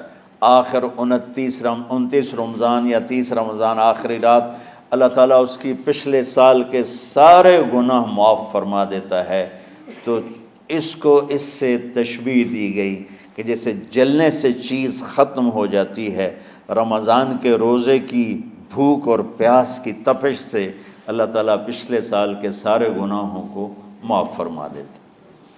تو مجھے خیال آیا اس وقت جب ابھی بالکل کزرع اخرج شطأہ تھا، ہمارے مدرسے کی مثال کزرع اخرج شطأہ، دعا کرو اللہ تعالیٰ فاستغلظ فاستوی علی سوقہ سے بنا دے۔ امید تو ہے کہ کچھ شکل اللہ نے بنا دی، اللہ اسے پوری دنیا میں پھیلا دے۔ میری تو تمنا ہے کہ ایک ایسی مثبت سوچ کے علماء کے اللہ میرے ذریعے سے تیار کروا دے جو امت کو جوڑنے والے ہوں، توڑنے والے نہ ہوں۔ کتنا ظلم و ستم ہے کہ پیسے بھی لیتے ہیں اور امت کو توڑ کے چلے جاتے۔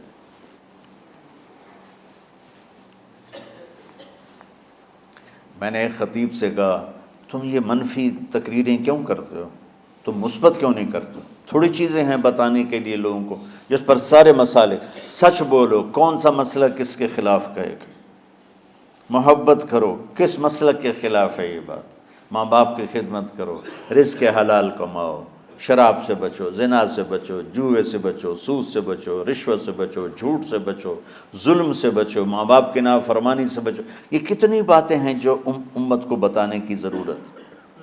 کہنے لگا جی پھر پیسے نہیں لبدے، پیسے ہی اس گل دے لبدن کہ آج تسی فلانے آندہ توا لین بجامنا، اگر میں توا نہ لگاؤں تو میں تو نہ پیسے ہی نہیں دے۔ تو یہ اس وقت سٹیٹس ہے، تو کیا پیغام جائے گا؟ تو اللہ تعالیٰ آپ کو مثبت بنائے۔ رمضان میں چونکہ سارا علم اترا تو مجھے خیال آیا کہ ہمیں رمضان میں چھٹی کرنا تو ایک ایسی عادت ہے، کوئی سنت تو ہے نہیں، تو مجھے رمضان میں پڑھائی کروانی چاہیے، چاہے تھوڑی ہوگی، روزے کی بھوک بھی ستائے گی اور رات کے جاگنے کی وجہ سے نیند بھی ستائے گی، لیکن اس میں ایک لفظ سینکڑوں لفظوں پہ بھاری ہوگا غیر رمضان۔ تو میں کراچی گیا اور مفتی تقی صاحب دامت برکاتہم سے سب سے پہلے جا کے مشورہ کیا کہ حضرت میں چاہتا ہوں کہ رمضان میں چھٹی نہ ہو، پڑھائی ہو۔ اس وقت رمضان سردیوں میں تھا، تو وہ بڑے خوش ہوئے، کہنے لگے یہ تو بہت اچھی بات۔ اصل میں ہمارے اکابر نے رمضان میں چھٹیاں اس لیے رکھی تھیں کہ سارا سال تو عبادت ہوتی ہے بالواسطہ، پڑھنا پڑھانا عبادت ہے ایک واسطے کے ساتھ، اور روزہ، نفل، تہجد، تلاوت یہ عبادت ہے بلا واسطہ۔ تو طلباء، علماء رمضان میں اپنا وقت عبادت میں گزاریں، لیکن اب وہ عبادت تو ہوتی نہیں رمضان میں، تو بہتر ہے آپ پڑھائی شروع کرائیں، بہت اچھا ہوگا۔ وہ تو اتنے بڑے ہاتھی کے پاؤں میں سب کا پاؤں، اتنی بڑی ہستی نے، وہ صرف پاکستان کا سرمایہ نہیں پوری امت کا سرمایہ ہے، تو ان کی اس بولنے نے مجھے ہمت دے دی۔ تو پھر میں نے یہاں آ کر اس وقت یہ پہلی جماعت مولوی عدنان صاحب کی اور مولوی مسعود صاحب اور کچھ انتقال کر گئے رحمۃ اللہ علیہ، یہ تھے، تو ہم نے رمضان میں سبق شروع، اس وقت ذرا میری ہمت تھی تو میں رات کو پڑھاتا بھی تھا، بیان بھی کرتا تھا، اب تو یہی میں اتنی مشکل سے بول رہا ہوں۔ تو ہم نے رمضان میں شروع کی کہ یہ رحمتوں کا مہینہ، ہر چیز کی برکت کا مہینہ، ہر شے کی اللہ کی طرف سے فراوانی اس میں ہے، علم کی بھی، ہدایت کی بھی، رزق کی بھی۔ غریب سے غریب آدمی بھی سموسے بنا کے بیٹھا ہوتا ہے، پکوڑے بنا کے بیٹھا ہوتا ہے، اور دسترخوان پہ ایک کی بجائے 3 چیزیں پڑی ہوتی ہیں۔ چاہے رمضان کے بعد سب کے پیٹ خراب ہوں، ایک باری تک کھانے دی تباہی پھیر دیں، روزے کا مقصد ہی فوت ہو جاتا ہے۔ روزہ تو ہوتا ہے بھوک کے لیے، پر وہ اتنا کھاتے ہیں کہ سحری کا کھانا افطاری تک ہضم نہیں ہوتا، اور افطاری کا کھانا سحری تک ہضم نہیں ہوتا، پر نہ تن کا ہی کھاونا ہے، کہتا بھوک نہ لگے، بھوک نہ لگے۔ وہ بھوک لگنے کے لیے تو روزہ ہے، ایک تو یہ جسم کو صاف کرتا ہے، دوسرا غریبوں کی غربت کا احساس پیدا کرتا ہے کہ جو بھوک تو آج برداشت کرتا ہے، غریب روزانہ یہ بھوک برداشت کرتا ہے۔ تو اللہ کے غریب بندوں کی خدمت کر، ان تک اپنے مال پہنچا، اپنا اللہ نے دیا ہے تو ان کو بھی اس میں شریک کر، قبر میں لے جائے گا۔ تو اللہ تعالیٰ نے میرے دل میں یہ ڈالا، تو ہم نے تعلیم رمضان میں شروع کی، کیونکہ قرآن رمضان میں اترا، انجیل رمضان میں اتری، زبور رمضان میں اتری، تورات رمضان میں اتری، تو پھر اللہ نے اس مہینے کا نام خود رکھا شہر رمضان، شہر رمضان۔ اس میں شب قدر رکھی، اس میں رات کی ایک نماز۔ اچھا، پہلی امتوں پہ روزہ فرض تھا افطاری سے افطاری، افطاری سے افطاری، بہت شدید تھا، 24 گھنٹے کا روزہ، بس افطاری کے بعد آنکھ لگ جاتی تو روزہ اگلا شروع ہو جاتا تھا۔ تو ہم پر بھی پہلے ایسے ہی روزہ اترا، افطاری سے افطاری۔ تو ابن سرمہ رضی اللہ تعالی عنہ اونٹ چرانے والے تھے، وہ شام کو لوٹے تو بیوی سے پوچھا کوئی افطاری کا سامان ہے؟ انہوں نے کہا ہے تو نہیں، میں کہیں سے لے آتی ہوں۔ وہ گئیں افطاری کا کوئی سامان لینے، ان کو تھوڑی دیر ہو گئی اور ان کی آنکھ لگ گئی، تھکے ہوئے تھے، سورج ڈوب گیا۔ جب وہ آئیں تو ان کا ہائے سرمہ تو ہلاک ہو گیا۔ کہ کیا ہوا؟ کہ اگلا روزہ شروع ہو گیا کیونکہ تیری آنکھ لگ گئی۔ تو انہوں نے کہا چلو کوئی بات نہیں، لیکن ظہر کے وقت بے ہوش ہو گئے۔ ایک روایت میں آتا ہے نماز پڑھنے آئے اور گر گئے، اور ایک میں آتا ہے گھر میں بے ہوش ہوئے۔ تو جو بھی صورتحال تھی اللہ کے نبی کو پتہ چلا۔ کیا ہوا سرمہ کو؟ کہا جی وہ افطاری کر نہیں سکے تو روزہ شروع ہو گیا تو بے ہوش ہو گئے۔ تو اللہ کے نبی رنجیدہ ہوئے، تو اللہ تعالیٰ نے قرآن اتار دیا، چلو میرے محبوب ساری رات کھاؤ، حتیٰ یتبین لکم الخیط الابیض من الخیط الاسود من الفجر، کہ میرے محبوب صبح صادق تک آپ کی امت کو اجازت ہے، کھاؤ۔ پہلی امتوں پر افطاری سے افطاری، لیکن ان کی نماز تراویح نہیں تھی، تو ہمیں اللہ تعالیٰ نے دیا سحری تک، پوری رات۔ اچھا، ایک صحابی آئے، یا رسول اللہ میں تو مارا گیا۔ آپ نے کہا کیا ہوا؟ کہا میرا روزہ تھا، میں بیوی کے پاس چلا گیا۔ آپ نے کہا تو پھر تو غلام آزاد کر، کفارہ دے۔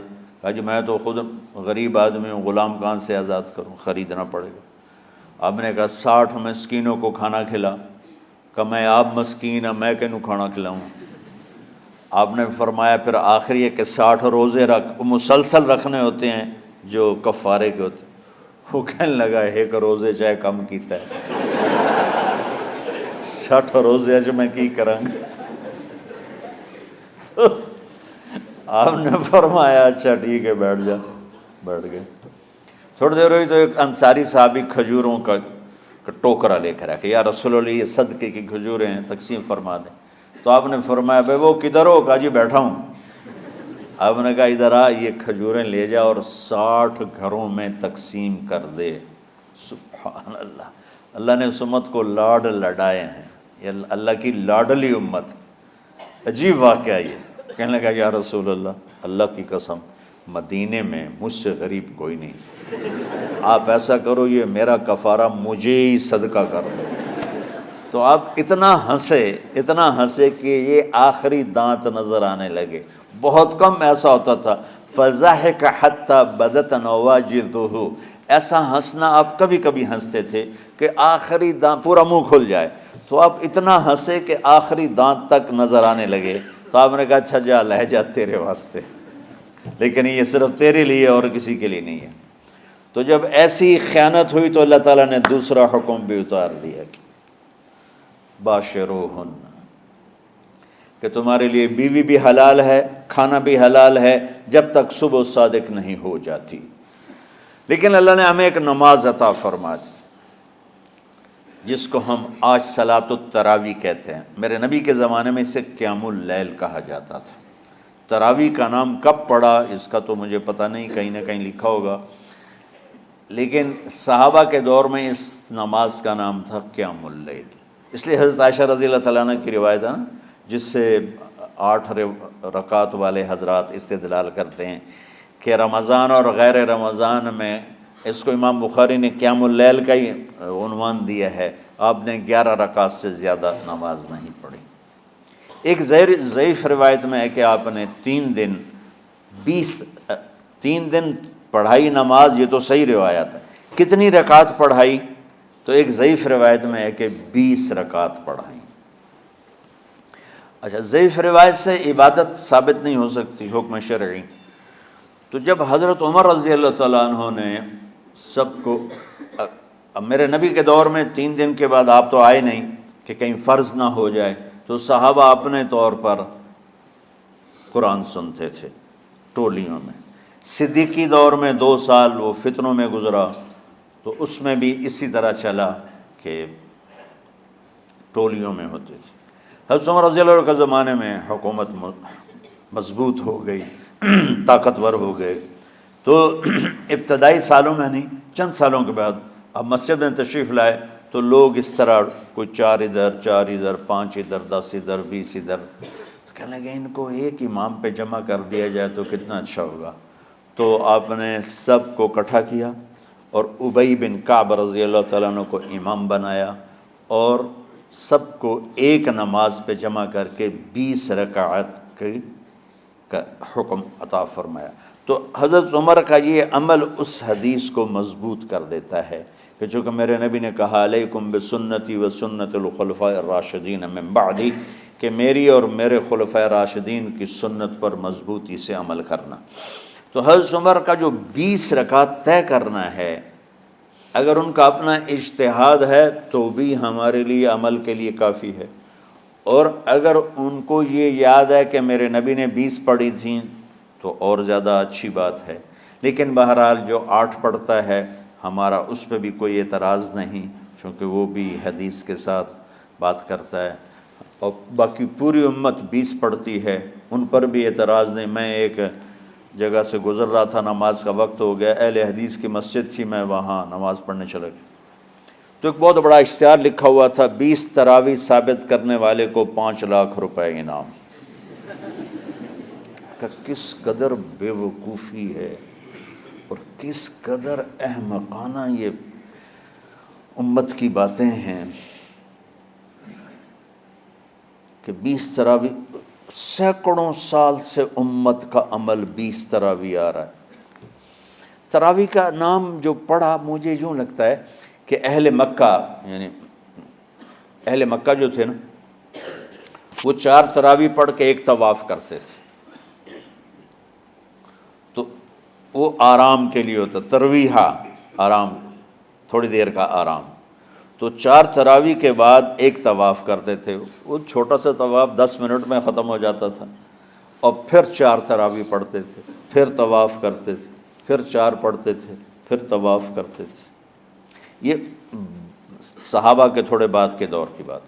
تو مدینے والوں کو پتہ چلا کہ مکے والے تو یہ کرتے ہیں، وہ کہنے لگے اساں کی کریے؟ انہوں نے کہا اسی 40 تراویح پڑھیں گے، 40 رکعت۔ وہ 40 رکعت پڑھتے تھے۔ تو نوافل میں کوئی سختی نہیں کہ بھائی 8 سے زیادہ نہیں پڑھنی، بدعت ہو جائے گی، اور 20 پڑھنا بدعت ہے، یہ سب جہالت کی بات ہے۔ اور یہ 8 پڑھ رہے ہیں یہ غلط ہے، یہ بھی حماقت کی بات ہے۔ جو صحیح حدیث سے دلیل پکڑ کے کوئی عمل کرتا ہو تو بھائیو اس سے بحث نہ کیا کرو، مناظرہ نہ کیا کرو، یہ بہت نادانی والی بات۔ اور امت کا خلق لاکھوں کروڑوں انسانوں کا ایک عمل پہ جمع ہونا، یہ بذات خود اس کی طاقت کی ایک دلیل۔ اور حرمین جب سے میرے رب نے حضرت عمر نے 20 رکعت شروع کی، آج تک وہاں بھی ساری مساجد میں 8 رکعت تراویح ہوتی ہے، لیکن حرمین کی مسجد میں 20 رکعت، ادھر بھی ادھر بھی۔ اور یہ جو وہ وہاں ختم قرآن پہ دعا نہیں مانگی جاتی، یہ کس کا عمل ہے؟ حضرت عثمان کا۔ حضرت عثمان نے اپنے دور خلافت میں تراویح پڑھانے والے سے کہا جب قرآن ختم کرو تو دعا کرنا۔ وہ کہنے لگے جی کیا دعا کروں؟ کہ جو تیرے دل میں آیا کرنا۔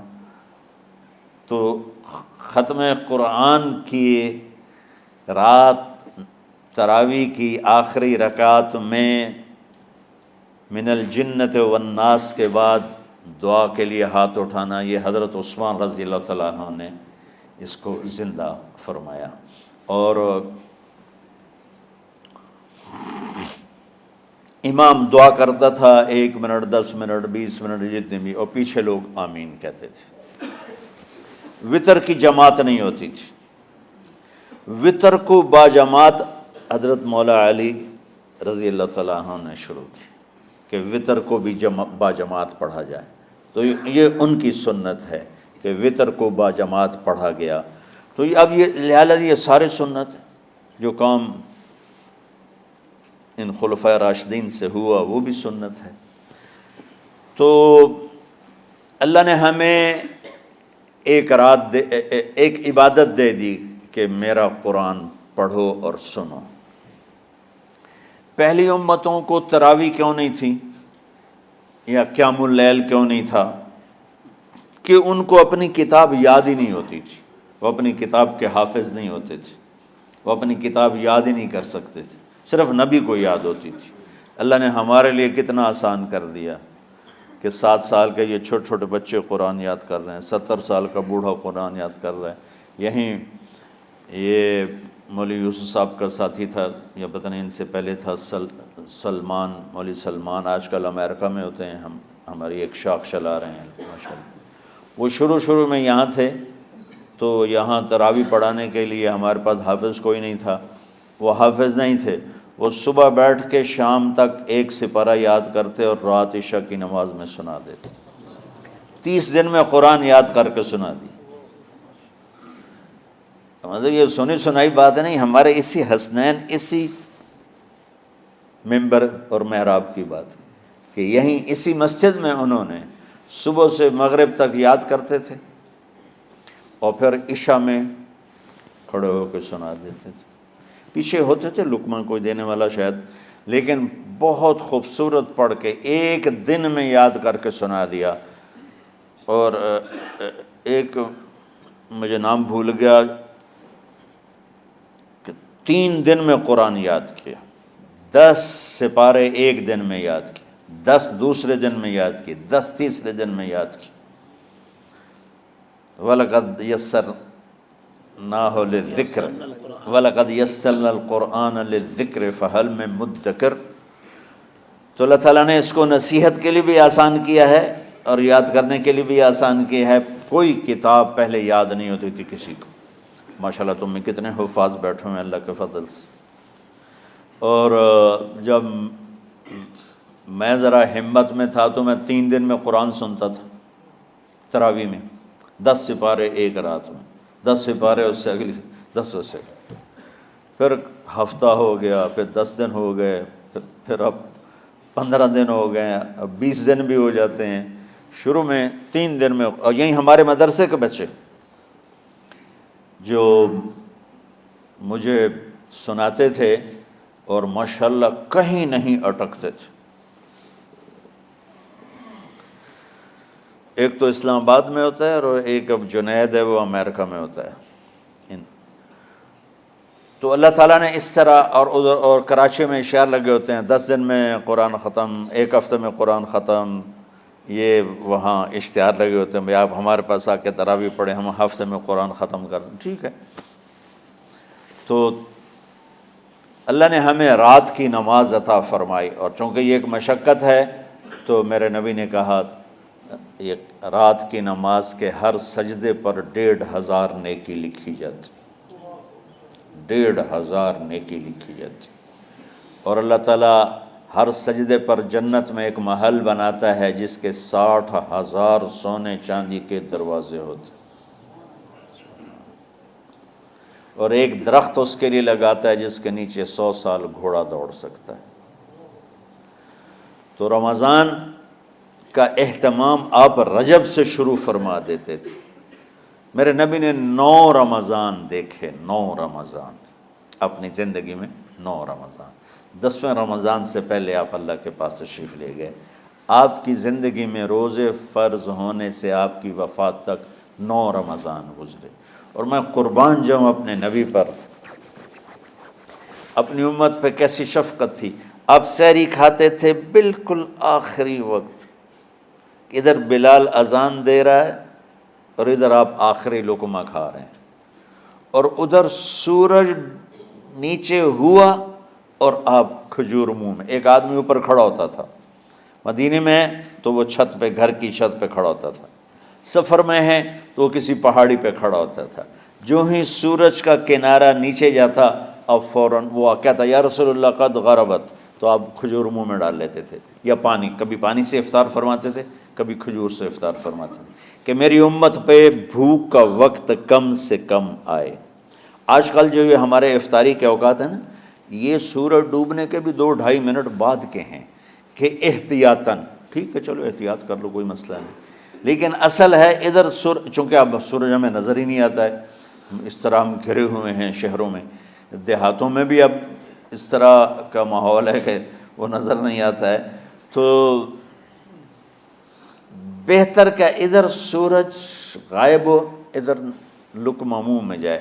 لیکن یہ تب ہے جب اب نظر آ رہا ہو. اب جب اب یہاں بیٹھے ہو حسنین میں تو یہاں تو کوئی سورج نظر نہیں آئے گا، یہاں تو مینار ہی نظر آئے گا. تو لہٰذا احتیاط. ٹھیک، ہمارے اہل حدیث بھائی وہ 2 منٹ پہلے ہم سے افطار کرتے ہیں، تو بڑی اچھی بات ہے کہ سورج کے غروب ہونے کا جو اصل وقت ہے اس کے ساتھ ہی افطار کرنا. اور سحری میں ایک واقعہ سناتا ہوں. آپ سحری کھا رہے تھے، بکرے کی سری پکی ہوئی تھی، تو مولا علی رضی اللہ تعالیٰ عنہ اور عرباض بن ساریہ رضی اللہ تعالیٰ عنہ آپ کے ساتھ کھانا کھا رہے تھے. تو حضرت بلال ہے، یا رسول اللہ وقت ختم ہو گیا ہے، میں اذان دینے جا رہا ہوں، آپ برائے مہربانی کھانا پینا بند کریں. اور یہ کہہ کر چلے گئے. ایک انصاری عورت تھی، اس کے گھر کی چھت پہ چڑھ کے اذان دیتے تھے. چڑھنے لگے تو پھر واپس آئے کہ دیکھوں اللہ کے نبی نے کھانا چھوڑ دیا یا نہیں. آگے دیکھا تو وہ کھا رہے تھے. انہوں نے کہا یا رسول اللہ واللہ لقد اصبحت، یا رسول اللہ اللہ کی قسم سحری کا وقت ختم ہو گیا، صبح ہو گئی. تو آپ نے ہاتھ پیچھے کر لیا، کہہ رہے تیرا بھلا ہو بلال، ابھی وقت باقی تھا، تیرے قسم کھانے پر اللہ نے اس کو پہلے نکال دیا کہ تیری قسم کہیں جھوٹی نہ پڑ جائے. تو حضرت علی نے فرمایا کہ اگر بلال قسم نہ کھاتے تو جب تک میرے نبی کھاتے رہتے صبح صادق نہیں ہونی تھی. تو بالکل آخری وقت میں آپ کھاتے تھے تاکہ کم سے کم وقت امت پہ بھوک کا آئے۔ تو اللہ تعالیٰ آپ کے علم میں برکت دے۔ رمضان علم کا مہینہ ہے، سونے کا نہیں ہے، کھانے کا نہیں ہے، سموسے پکوڑے کا نہیں ہے، رمضان علم کا مہینہ ہے۔ تو پھر بیچ میں گرمیاں آ گئیں تو بچے، آج کل کی جوانیاں ڈالڈا گھی کی ہیں، تو وہ ان کی ہمتیں پست ہو گئیں، راتیں چھوٹی ہو گئیں، گرمی زیادہ ہو گئی، اور ادھر بجلی کی لوڈ شیڈنگ، تو طلبہ کی ہمتیں جواب دے گئیں۔ تو پھر ہم نے مجبور ہو کر رمضان میں چھٹیاں کر دیں۔ چلو ٹھیک ہے بھائی، باقی کی چھٹی کر۔ تو اب جب دوبارہ تھوڑا سا موسم ٹھنڈک کی طرف گیا اور رات کچھ تھوڑی لمبی ہونے لگی تو ہیں جو ابھی ٹھنڈ ہوئی ہے اس کے بارے میں سمجھ رہے ہیں، وہ سابقہ بتا رہے ہیں آپ۔ ابھی تو ٹھنڈ نہیں ہوئی۔ نہیں، مئی میں روزے آ رہے ہیں نا، گرمی تو ہے لیکن وہ جون والے روزے تو نہیں ہیں نا، جون کے روزے۔ آپ لوگ جوانوں، میں میرے جیسا کوئی آدمی کرے عذر بہانہ تو ٹھیک ہے۔ ایک دفعہ نا ہمارے 3 سال مسلسل فصلیں برباد ہو گئی اور ہم بہت سارے مقروض ہو گئے، اور تقریباً 99% ذمہ داروں کے پاس پیسہ جمع نہیں ہوتا، تازہ ہی لگتا ہے، آتا جاتا ہے۔ جو بالکل بخیل ہوتے ہیں اور مہاشوم ہوتے ہیں وہ کوئی پیسے بچا لیں تو الگ بات ہے۔ تو خطرہ یہ ہوا کہ اب اگر فصل اچھی نہ ہوئی تو زمین بیچنی پڑے گی قرضہ اتارنے کے لیے۔ تو میں نا رائمنڈ سے بیمار ہو کے 4 مہینے کی چھٹی پر گھر آیا ہوا تھا۔ پہلی دفعہ مجھے 4 مہینے کی چھٹی ملی، یہ 86 کی بات۔ تو اوپر سے کپاس کی فصل کا موسم آ گیا، تو میں نے اپنے والد صاحب سے اجازت مانگی کہ اگر آپ اجازت دیں تو اس دفعہ میں کاشت کروا لوں۔ کہنے کہ کروا لوں۔ تو ادھر کپاس کی کاشت شروع ہوئی، ادھر روزے شروع ہو گئے۔ اب 15 ایکڑ کے پلاٹ تھے، تو ٹریکٹر چلتا تھا اور بیج پیچھے ڈرل ہوتی تھی، اس میں بیج ہوتا تھا، آگے پائپ ہوتا تھا، اس میں سے وہ گرتا تھا اور دانہ دانہ ہو کے وہ زمین میں اتر جاتا تھا۔ لیکن کبھی ایسا ہوتا تھا کہ چونکہ اس پر ریشے ہوتے ہیں بیج پر، تو وہ پورا ایک گچھا بیج کا پائپ میں آ جاتا تھا، تو وہ پائپ بند ہو جاتا تھا جب تک اس کو ہلا کے نیچے نہیں گرایا جاتا تھا۔ تو لہٰذا وہ پوری لائن بیج گرتا ہی نہیں تھا۔ تو اس کے لیے 2 آدمی ٹریکٹر کے ساتھ پیچھے دوڑتے تھے سوٹی لے کر، کہ جہاں وہ گچھا اکٹھا ہوا انہوں نے ایسے زور سے سوٹی ماری، وہ گچھا کھل گیا۔ میرے ملازم روزے کے بغیر ہوتے تھے، میں روزہ رکھ کے 15 ایکڑ دوڑتا تھا جون میں، مئی میں، اور میں نوکروں پہ اعتبار نہیں کرتا تھا کیونکہ معاملہ تو بہت حساس ہو چکا تھا کہ یا ادھر یا ادھر ایسا سیزن آ رہا ہے۔ تو نوکر دوڑ رہے ہوتے تھے، لیکن میں اس خطرے سے کہ پتہ نہیں غفلت نہ کریں، میں چادر لے کر گیلی کر کے یوں سر پہ لپیٹ لیتا تھا اور گردن پہ لپیٹ کر 15 ایکڑ کے پلاٹ میں پیچھے نوکروں کے ساتھ دوڑ لگاتا تھا، اور سوٹی میرے بھی ہاتھ میں ہوتی تھی، میں اپنے لے لیے 3-4 لائنیں میں اپنے لیے طے کر لیتا تھا، اور ادھر ان کی وہ لائنوں کو بھی دیکھتا رہتا تھا کہ کہیں کوئی غفلت تو نہیں کر رہے۔ اور وہ کہتے میاں صاحب تسی کیویں ٹرے جاندے ہو؟ اچھا، وہ ہر چکر کے بعد لسی پیتے ٹالی کے نیچے بیٹھ کے، اور میں 15 ایکڑ بھاگ کے روزے کے ساتھ ہوتا تھا۔ تو یہ آپ کی جوانی ہے؟ ڈالڈا گھی سے تو جوانی نہیں آتی، ڈالڈا گھی سے تو جوانی نہیں آتی۔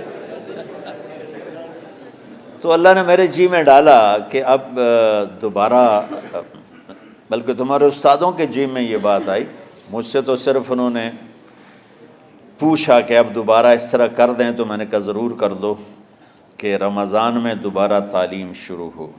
شب قدر اس میں ہے، اللہ کا عرش پہلے آسمانوں پر ہے، سارا دن ساری رات اللہ کے اعلان ہو رہے ہیں، کوئی بخشش چاہنے والا، کوئی معافی چاہنے والا، کوئی رزق چاہنے والا، کوئی ہدایت چاہنے والا، کوئی شفا چاہنے والا، اور فرشتوں کے اعلان ہو رہے ہیں، بھلائی کرنے والے آگے بڑھ، برائی کرنے والے بس کر دے۔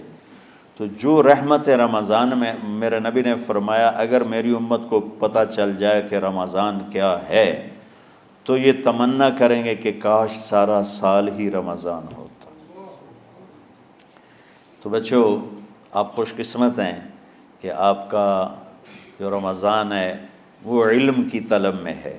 اس میں اگر آپ سوئے بھی ہوگے نا تو آپ کو وہ اجر ملے گا جو نفلیں پڑھنے والوں کو بھی نہیں ملے گا۔ میں صحیح کہہ رہا ہوں۔ ایک شخص آیا کہ یا رسول اللہ، اب دیکھو آپ اللہ کے راستے میں ہو، آپ اللہ کے راستے میں ہو۔ ایک شخص آیا، یا رسول اللہ کیا میں کچھ مال خرچ کر کے اللہ کے راستے میں جانے والے کا اجر لے سکتا ہوں؟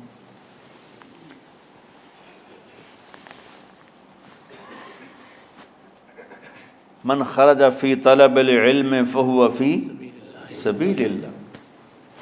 آپ نے فرمایا کتنے تیرے پاس؟ کہنے لگا جی 6000۔ اس دور میں 6000 بہت بڑی دولت تھی۔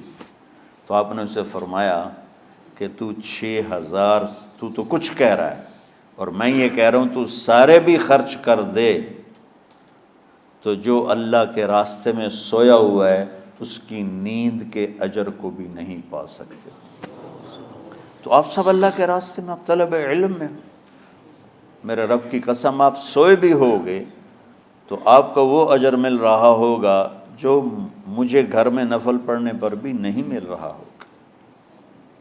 تو تھوڑی مشقت تو بڑھ جاتی ہے، سبق رات کو ہوتے ہیں اور پھر سحری کر کے اور فجر کی نماز کے بعد آرام ہوتا ہے، تھوڑی روٹین تبدیل ہوتی ہے، لیکن یہ دنیا مشقت کی اٹھانے کی جگہ ہے۔ بس رمضان کی سب سے بڑی تیاری کیا ہے کہ اپنے دلوں کو صاف کر لو پہلے سے۔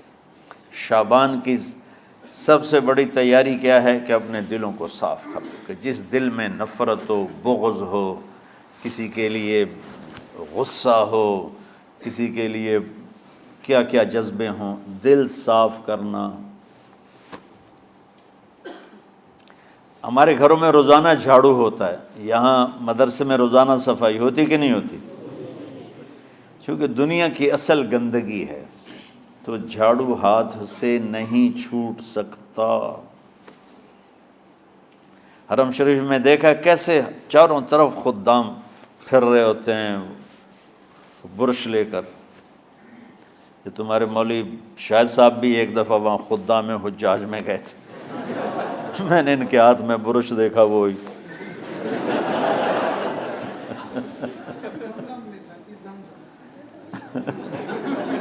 وہ حرم ہی ہے۔ کون سا سن تھا؟ 97۔ تو دل پہ غبار ایسے آتا ہے جیسے صحن میں غبار آتا ہے، دل پہ گندگی ایسے آتی ہے جیسے صحن میں آتی ہے۔ تو ہم نے نظام بنایا ہوا ہے، لوگ مقرر ہیں وہ روزانہ جھاڑو دیتے ہیں۔ تمہارا دل ایک آنگن ہے، ایک صحن ہے، اس میں بغض، نفرت، حسد، پتہ نہیں کیا کیا گندگیاں آئیں گی اور آتی رہیں گی۔ بچوں ایک کام کرو، جھاڑو پکڑ لو، صاف کرو۔ یا اللہ معاملہ تجھ سے کرنا ہے، لوگوں سے نہیں۔ کسی نے برا کہا، کسی نے غیبت کی، کسی نے گالی دی، کسی نے دھکا دیا، کسی نے حق مارا، کسی نے کچھ کیا، یا اللہ تیرے سپرد میں نے اپنے دل کو سب سے صاف کیا، میں نے اپنے دل کو سب سے صاف کیا۔ یہ اتنی بڑی عبادت ہے کہ بڑے بڑے نفلوں والے، تہجد والے، حج عمرے روزے والے تمہیں نہیں پکڑ سکیں گے، چونکہ اس کا کرنے والا دنیا میں کوئی نہیں ہے۔ نفل پڑھنے والے تو بے شمار ہیں، عمرے کرنے والے بے شمار ہیں، علماء بے شمار ہیں، حاجی بے شمار ہیں، سخاوت کرنے والے بے شمار ہیں، لیکن اس ٹکڑے کو صاف کرنے والا لاکھوں میں ایک بھی نہیں ہے۔ مشکل کام ہے، آپ یہ سیکھ لیں، صاف کرو، صاف کرو، صاف کرو۔ یہ رمضان کی سب سے بڑی تیاری اور علم کو حاصل کرنے کی سب سے بڑی چابی ہے کہ اپنے دل کو کھلا کر لو۔ کوئی چیز خالی ہوگی تو کچھ آئے گا۔ جس دل میں بغض بھرا ہو، نفرت بھری ہو، حسد بھرا ہو، کینہ بھرا ہو، اس میں خاک آئے، اس میں تو علم کی ایک کرن بھی نہیں آئے گی۔ اس زبان سے چاہے جتنے مرضی موتی بکھیرے، دل اس کا اندھا ہوگا۔ لا تعمى الابصار ولكن تعمى القلوب التي في الصدور۔ یہ آنکھوں سے اندھے نہیں، دل سے اندھے ہیں۔ تو بچوں، اپنے دل کو صاف کرنا سیکھو۔ وہ کتنی مشہور حدیث ہے، آپ نے کہا اس دروازے سے ایک جنتی آ رہا ہے، تو ایک انصاری صحابی داخل ہوئے، جوتا ہاتھ میں، داڑھی میں وضو کا پانی۔ اگلے دن اس دروازے سے ایک جنتی آ رہا ہے، تو ایک صحابی آئے، ہاتھ میں جوتا، داڑھی میں وضو کا پانی۔ وہی صحابی اگلے دن اس دروازے سے ایک جنتی آ رہا ہے، تو وہی صحابی 3 دن جنت کی بشارت لی۔ اس صحابہ کی جماعت میں ایک شخص ہیں جن کا نام ہے عبداللہ بن عمرو بن عاص۔ ان سے بڑا عبادت گزار صحابہ میں کوئی نہیں تھا، نہ سابقین میں نہ متاخرین میں، نہ پہلوں میں نہ بعد والوں میں۔ ان کی عبادت کیا تھی؟ ساری رات جاگنا، سارے دن کا روزہ، اور ایک ختم قرآن صبح سے شام تک۔ اتنی اللہ نے طاقت دی تھی۔ پھر وہی غلو والی بات آ گئی، ایکسٹریم ہونے والی بات آ گئی۔ ان کی شادی والی رات حجلہ عروسی میں داخل ہو رہے ہیں، دلہن کے کمرے میں داخل ہو رہے ہیں، اور مصلی بچھا کے اللہ اکبر، اور دے نفل تے نفل، دے نفل تے نفل۔ تو ان کی بیگم نے دیکھا تو وہ بھی خیر کا زمانہ تھا، انہوں نے بھی وضو کیا اور پیچھے مصلی بچھا کے وہ بھی فجر تک نفل پڑھتے رہے۔ صبح ہوئی تو حضرت عمر بن عاص رضی اللہ عنہ نے پوچھا، بیٹی رات کیسی گزری؟ کہا جی ماشاءاللہ آپ کے بیٹے تو بڑے عبادت گزار ہیں، ساری رات نفلوں میں ہی گزری۔ تو وہ ان کو شکایت کر دی۔ حضرت عمر بن عاص کو اتنا غصہ چڑھا، وہ بیٹے کو تو کچھ نہیں کہا، کتنی حکمت کی بات ہے، سیدھے گئے اللہ کے نبی کے پاس، یا رسول اللہ یہ عبداللہ دیکھیں کیسا نادان ہے، اس کی شادی کی ساری رات نفل پڑھتا رہا۔ تو آپ کہتے ہیں ماشاءاللہ ماشاءاللہ کتنی بڑی بات ہے، نفلوں میں گزر گئی، رات بھی نفلوں میں گزر گئی۔ جیسے بعض وہ تبلیغ والے کہتے ہیں بچے کی ٹانگ ٹوٹ گئی پھر بھی گشت نہیں چھوڑا۔ کیسے احمقانہ باتیں کرتے ہیں۔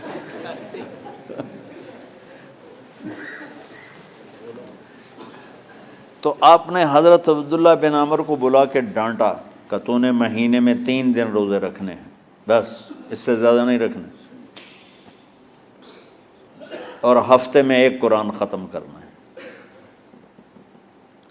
کہا یا رسول اللہ میرے اندر طاقت زیادہ ہے۔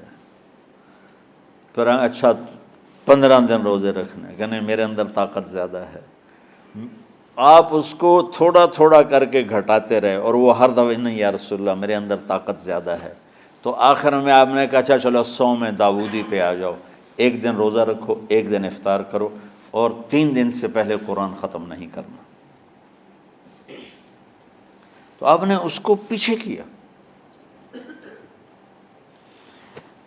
یہ بیٹھے تھے اس محفل میں، ان کے دل میں آیا کیا یہ بزرگ مجھ سے زیادہ عبادت کرتا؟ رات میں ساری جاگتا ہوں، دن روزہ رکھتا ہوں، 1 ختم کرتا ہوں، تو جنت کی بشارت تو مجھے ملنی چاہیے تھی، ان کو کیسے مل رہی؟ یہ کسی کتاب میں نہیں لکھا کہ یہ ان کا جذبہ تھا، لیکن چونکہ میں ان کی سیرت کو جانتا ہوں تو مجھے خیال آتا ہے کہ ان کی نفسیات میں یہ بات آئی ہوگی، چونکہ صرف انہی کو خیال آیا کہ میں جا کے دیکھتا ہوں کہ یہ بزرگ کیا کرتے ہیں۔ تو ان کے پاس پہنچ گئے، چاچا ذرا، وہ ادھیڑ عمر تھے، چاچا وہ میرے ابا تھوڑے ناراض ہیں تو کچھ دن آپ کے پاس گزارنا کا، بیٹا بسم اللہ آ جاؤ۔ اب رات ہوتے ہی عشاء کی نماز پڑھ کے انہوں نے جلدی سے چادر اوپر لی اور یوں سراغ کر کے ان چاچے کو دیکھنے لگے ایسے کر کہ اب یہ کیا ساری رات سجدہ کرے گا اور ساری رات روتے روتے روتے روتے مصلی گیلا ہو جائے گا، یا ساری رات رکوع کرے گا، ساری رات قیام کرے گا، ساری رات قرآن پڑھے گا، اس تصور سے یوں دیکھ رہے۔ اور وہ بزرگ صحابی تشریف لائے، سرانے پہ سر رکھا، اللہم بسمک اموت و احیا، ہو گئے۔ اب یہ دیکھ رہے ہیں ابھی اٹھیں گے، ابھی اٹھیں گے، ابھی اٹھیں گے، اٹھے نا، فجر کی اذان پہ اٹھے۔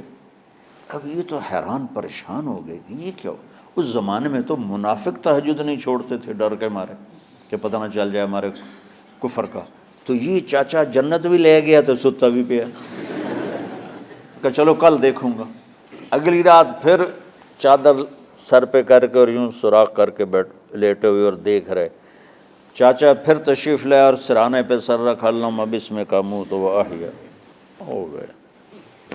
فجر کی اذان پہ اٹھے، یہ اور پریشان ہو گئے کہ میرا نبی کا فرمان تو سچا ہے، اس میں تو شک بھی کفر ہے، لیکن عمل کیا ہے جس پر اس کو جنت کی بشارت ملی؟ 2 رکعت نفل بھی نہیں۔ اور آج کے دور میں تم میں سے ماشاءاللہ اکثر بچے تہجد پڑھتے ہیں کہ ایک رات اور دیکھوں گا، تیسری رات اللہم بسمک اموت و احیا، ہو گئی ساری رات۔ تو تیسری رات پھٹ پڑے عبداللہ بن عمر، کہنے گے چاچا میری ابا سے کوئی لڑائی نہیں تھی، 3 دن میں تیرے بارے میں سنتا رہا، جنتی جنتی جنتی۔ میں دیکھنے آیا تھا کہ آپ کیا کرتے ہیں، آپ تو کچھ بھی نہیں کرتے ہو، ساری رات سوتے رہتے ہو، اب کیا کرتے ہو؟ انہوں نے کہا بیٹا یہی ہے جو تم نے دیکھا ہے۔ اب ان کو سمجھ میں نہیں آ رہا کہ یہ جوڑ کیسے بٹھاؤں، ادھر جنت کی بشارت، ادھر ساری رات خراٹے، اب یہ اس میں جوڑ کیسے بٹھاؤں، کیونکہ نبی کی بات تو غلط ہو نہیں سکتی۔ تو اب وہ نا ایسے نا بڑے بے دل سے ہو کر واپس مڑے، پتہ نہیں کی چکر ہوئے گی کوئی گل۔ جب وہ دروازے تک پہنچے تو کہنے لگے بیٹا ادھر آنا، واپس آ گئے۔ کہا میں تمہیں اصل راز کی بات بتاتا ہوں۔ کہا کیا ہے کیا ہے؟ تو یہاں ہاتھ رکھا، کہا یہ جو دل ہے نا اس میں کسی انسان کی نفرت نہیں۔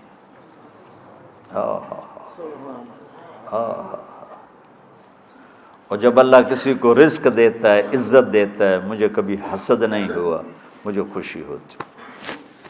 تو عبداللہ بن عمر نے کہنا تھا ہاں یہ بات ہے، نہیں، ان کا ہاذا ہوا، اچھل کے کہنے لگے ہاذا ہوا، ہاں ہاں ہاں ہاں یہی ہے یہی ہے یہی ہے۔ پھر کہنے کہ چاچا پر یہ میرے بس کا نہیں ہے، کون کرے گا یہ؟ اتنے بڑے آدمی ہو کر کہہ رہے ہیں کہ یہ میرے بس کا نہیں۔ تو بچوں، دنیا میں جنتی بننا ہے اور علم اللہ سے لینا ہے تو اسے صاف کر دو، سب کی نفرت سے۔ سب، اس نے مجھے یہ کیوں کہا، اس نے مجھے یوں کیوں دیکھا، اس نے میرے بارے میں یوں کیوں کہا، اس نے میرے بارے میں یہ کیوں لکھا۔ جس کی تعریف ہوتی میری کتنی برائی ہوتی، صرف تعریف تو نہیں ہوتی، بھرا پڑا سوشل میڈیا مجھے گالیاں دیں۔ اللہ کے فضل سے میرے دل میں ایک ذرے کے برابر کبھی کوئی منفی جذبہ نہیں آیا، آئے تو میں دھو کے صاف کر دیتا ہوں، یا اللہ میں نے اپنے دل کو صاف کیا، میرا معاملہ تیرے ساتھ ہے، کسی کے ساتھ نہیں۔ یہی آپ رمضان کی سب سے بڑی تیاری، علم کے حاصل کرنے کا سب سے بڑا ہتھیار آپ کو یہ نہیں ہے کہ تمہیں کتابیں یاد ہو جائیں، تمہیں اشعار یاد ہو جائیں، میں کتابوں کا حافظ تھا جب میں پڑھتا تھا، اور دیوانوں کا حافظ تھا اشعار کا، اب تو کچھ بھی نہیں یاد رہا، چونکہ وہ پڑھائی والے راستے پر چلا نا، اللہ نے تبلیغ میں چلایا، پھر بیماریاں آ گئیں، مصروفیتیں آ گئیں، تو وہ مطالعہ ہی ختم ہو کے رہ گیا۔ وہ پچھلی پینشن پر ہی گزارا ہو رہا ہے۔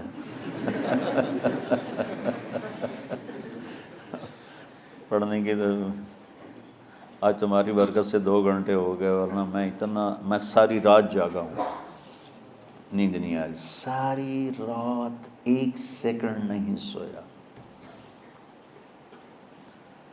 فجر پڑھنے کے بعد ہلکا سا ناشتہ کر کے لیٹا تو بھی 6:30 بجے کے بعد کہیں مجھے نیند آئی، 10 بجے میں پھر اٹھ گیا کہ مجھے آپ کے پاس آنا تھا، تو میرے بدن کا جوڑ دکھ رہا تھا، میرا خیال تھا 1 گھنٹہ بات کر کے فارغ ہو جاؤں گا، لیکن 2 گھنٹے اللہ نے آپ کی روحانیت متوجہ ہوتی رہی،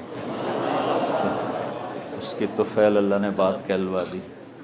تو ساری امت سے کہتا ہوں رمضان کا استقبال کرو، دلوں کو صاف کر کے، نفرتوں کو مٹا کے، مذہبی نفرت، دنیاوی نفرت، رشتوں کی نفرت، بول چال کی نفرت، سیاست کی نفرت، لین دین کی نفرت، ان سب سے اپنے دل کو صاف کرو تاکہ رمضان میں اللہ نے علم اتارا، اللہ تعالیٰ آپ کو علم عطا فرمائے، اور باقی لوگ جو عام دنیا میں زندگی گزار رہے ہیں ان کے دلوں میں اللہ رمضان کا نور اتارے اور ہدایت کا نور اتارے، یہ سب سے بڑی تیاری ہے اس کی۔ اور آپ میں جو حفاظ ہیں وہ ترتیب بناؤ، آپ کے اعزازہ بنائیں گے، آپ الگ الگ اپنا یہاں ٹولیوں میں بٹ کے، جیسے ماشاءاللہ پہلے ہوتا تھا، اپنا قرآن سناؤ، 10 دن میں سناؤ، ہفتہ میں سناؤ، 20 دن میں سناؤ، 3 دن میں سناؤ، تمہاری مرضی ہے، لیکن یہاں فضا بنے، چاروں طرف قرآن پڑھا جا رہا ہو۔ پہلے ہر کمرے میں ماشاءاللہ قرآن، میں تو خود آیا کرتا تھا رات کو، تو ہر کمرے سے قرآن کی آواز آ رہی ہوتی، پھر اوپر جاتا تو چھت پر کتنی ماشاءاللہ چھوٹی چھوٹی جماعتیں بنی ہوتی تھی، ہر طرف سے قرآن گونج رہا ہوتا تھا، تو ایسے صرف دیکھ کر ہی ایمان تازہ ہو جاتا تھا۔ تو جو اب میں حفاظ ہیں وہ غافل نہ ہونا کہ نو جی میں نے تو اب یاد نہیں ہے، بھول گئے تو الگ بات ہے، کوئی کچا پکا ہے تو اس کے لیے تیاری کر کے سناؤ، کسی اچھے حافظ کو ساتھ لے کر، کچھ وہ سنائے، کوئی یہ سنائے، اس طرح کر کے، کوئی ضروری نہیں تراویح میں ہی ختم ہو، نفلوں میں اسے کر لو، لیکن حفاظ کوشش کرو کہ قرآن زبان سے ادا ہو جائے۔ رمضان میں جو قرآن سناتا رہتا ہے اسے ساری زندگی قرآن یاد رہتا ہے، اور کسی سے گلہ ہے، غصہ ہے، ناراضگی ہے، کسی سے بولتے نہیں ہو، ابھی سے شعبان آ چکا ہے، آپ شعبان سے رمضان کی تیاری شروع فرما دیتے تھے، تو اس کی تیاری کیا ہے؟ وہ دلوں کو صاف کرو، معاف کرو، معافی مانگو، تمہارا قصور نہیں پھر بھی معافی مانگ لو، دلوں کو صاف کرو، اور اللہ سے سخاوت مانگو کہ اللہ کو سخی بھی پسند ہے اور صاف دل والا بھی پسند ہے۔ تو انشاءاللہ اگر اس طرح آپ کی تعلیمی سرگرمیاں بھی رہیں اور رمضان کا روزہ بھی ہوا اور دل صاف بھی ہوا، تو انشاءاللہ اللہ آپ کے دل کو ایمان اور علم کے نور سے بھر دے گا۔ سارے بچے اس کی نیت کرتے ہو نا؟ اللہم لک الحمد کما انت اہلہ فصل علی محمد کما انت اہلہ وافعل بنا ما انت اہلہ انک اہل التقوی و اہل المغفرہ۔ ربنا آتنا فی الدنیا حسنہ وفی الآخرۃ حسنہ وقنا عذاب النار۔ ربنا اصرف عنا عذاب جہنم ان عذابها کان غراما۔ ربنا ما خلقت هذا باطلا سبحانك فقنا عذاب النار، فقنا عذاب النار۔ اللهم انا نعوذ بك من سخطك والنار ومن آخر من شكله ازواج۔ اللهم اجعل لنا لسان صدق في الآخرين وجعلنا من ورثة جنة النعيم۔ اللهم انا نسألك الجنة وما قرب إليها من قول أو عمل، ونعوذ بك من النار وما قرب إليها من قول أو عمل۔ اللهم انا نسألك علما نافعا ورزقا واسعا وشفاء من كل داء۔ اللهم نور قلوبنا بالإسلام ونور قلوبنا بالإيمان ونور قلوبنا بالقرآن ونور قلوبنا بنورك وبنور حبيبك ووفقنا لما تحب وترضى من النية والقول والفعل والعمل والهدى إنك على كل شيء قدير.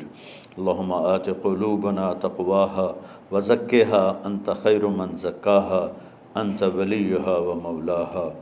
اے زمین آسمان کے شہنشاہ، اے وہ ذات جسے زوال نہیں، جو ہر ضعف سے پاک ہے، ہر کمی سے پاک ہے، ہر عیب سے پاک ہے.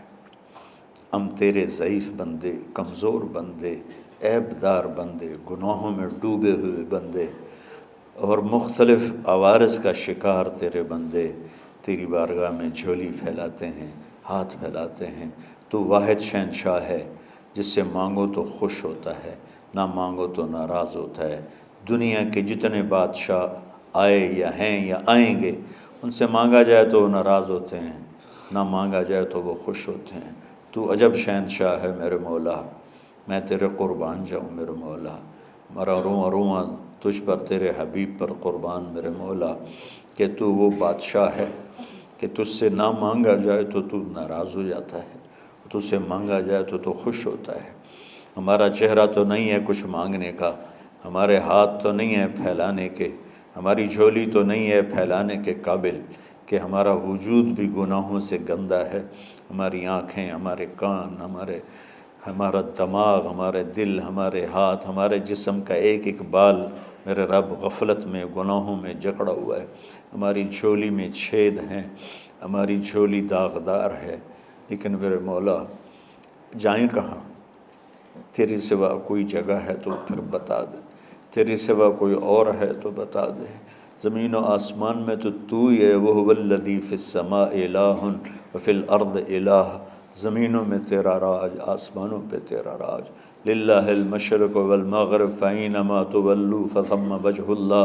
میرے رب ہر طرف تیری قدرت کے جلوے، ہر طرف تیری طاقت کے آثار، ہر طرف تیری میرے مولا نشانیاں.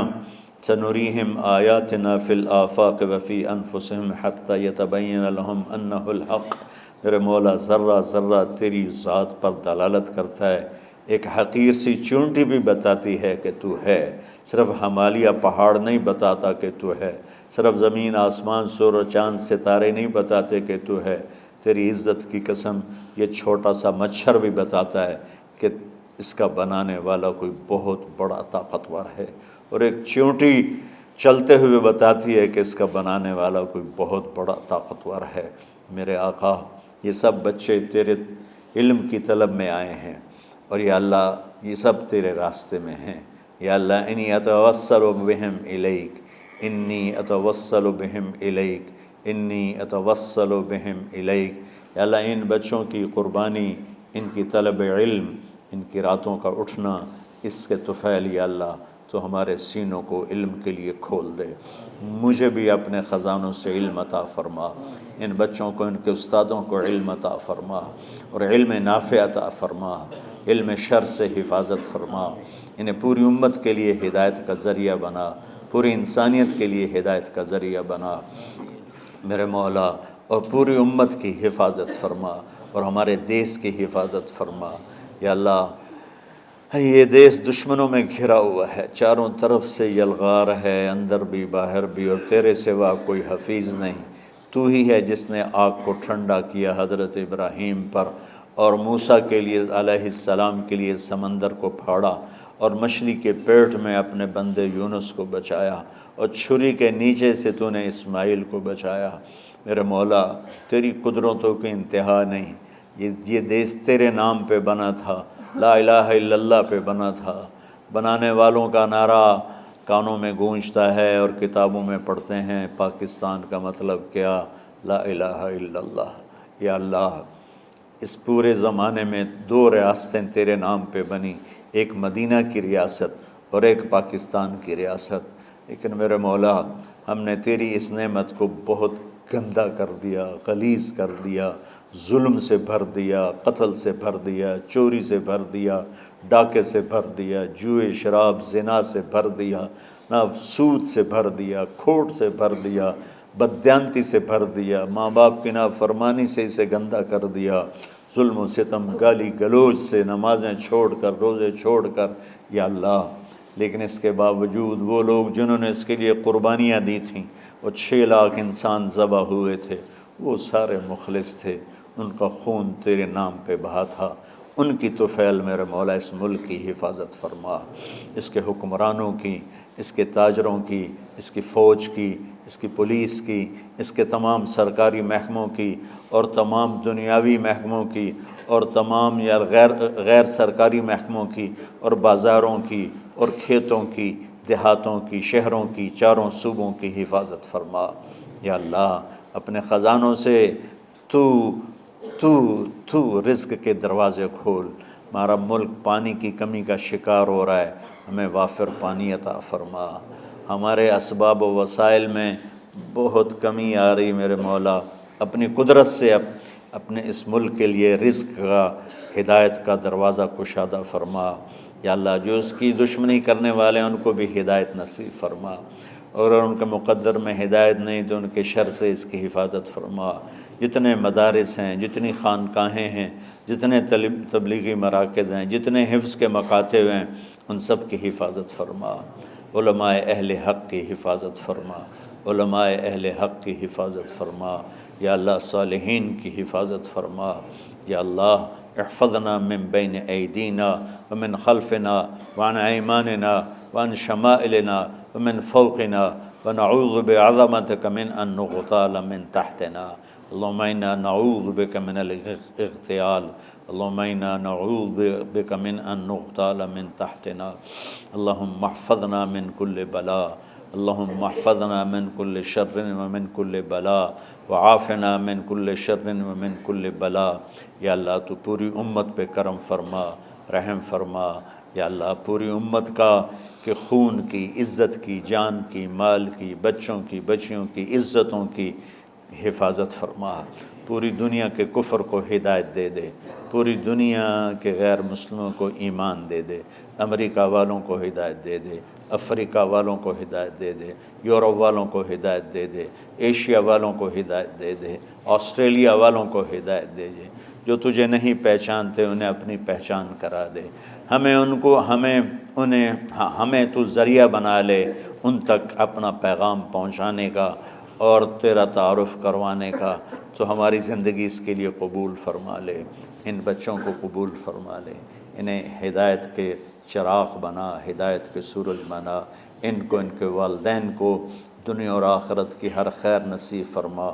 ان پڑھانے والوں کو، اس میں کام کرنے والوں کو، دنیا اور تمام شاخوں میں پڑھنے والے، پڑھانے والے، خدمت کرنے والے، کام کرنے والے، ان کے بچوں کی حفاظت فرما، ان کی دنیا بھی بھلی فرما، ان کی آخرت بھی بھلی فرما۔ اور یا اللہ امت کے جوڑنے کا کہ مدرسۃ الحسنین کو ذریعہ بنا دے، امت کو جوڑنے کا مدرسۃ الحسنین کو ذریعہ بنا دے۔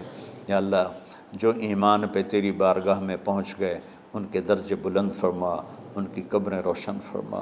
اور ہم جو پیچھے آ رہے ہیں میں عافیت والی، صحت والی، سہولت والی زندگی دے اور ایمان والی موت عطا فرما۔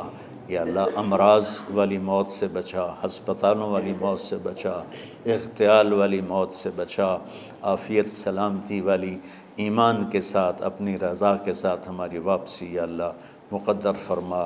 یا اللہ جو بیمار ہیں، جو بچے بیمار ہیں، جو اساتذہ بیمار ہیں، یا اللہ میں بھی تیرا حقیر فقیر بندہ بیماری میں چل رہا ہوں، ہم سب کو صحت شفا کامل نصیب فرما، صحت شفا کامل نصیب فرما۔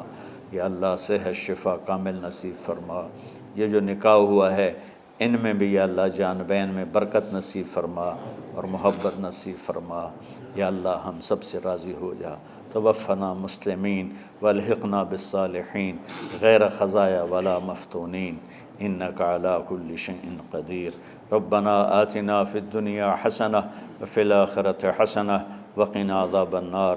وصلی اللہ تعالی علی النبی الکریم۔ آمین برحمتک یا ارحم الراحمین۔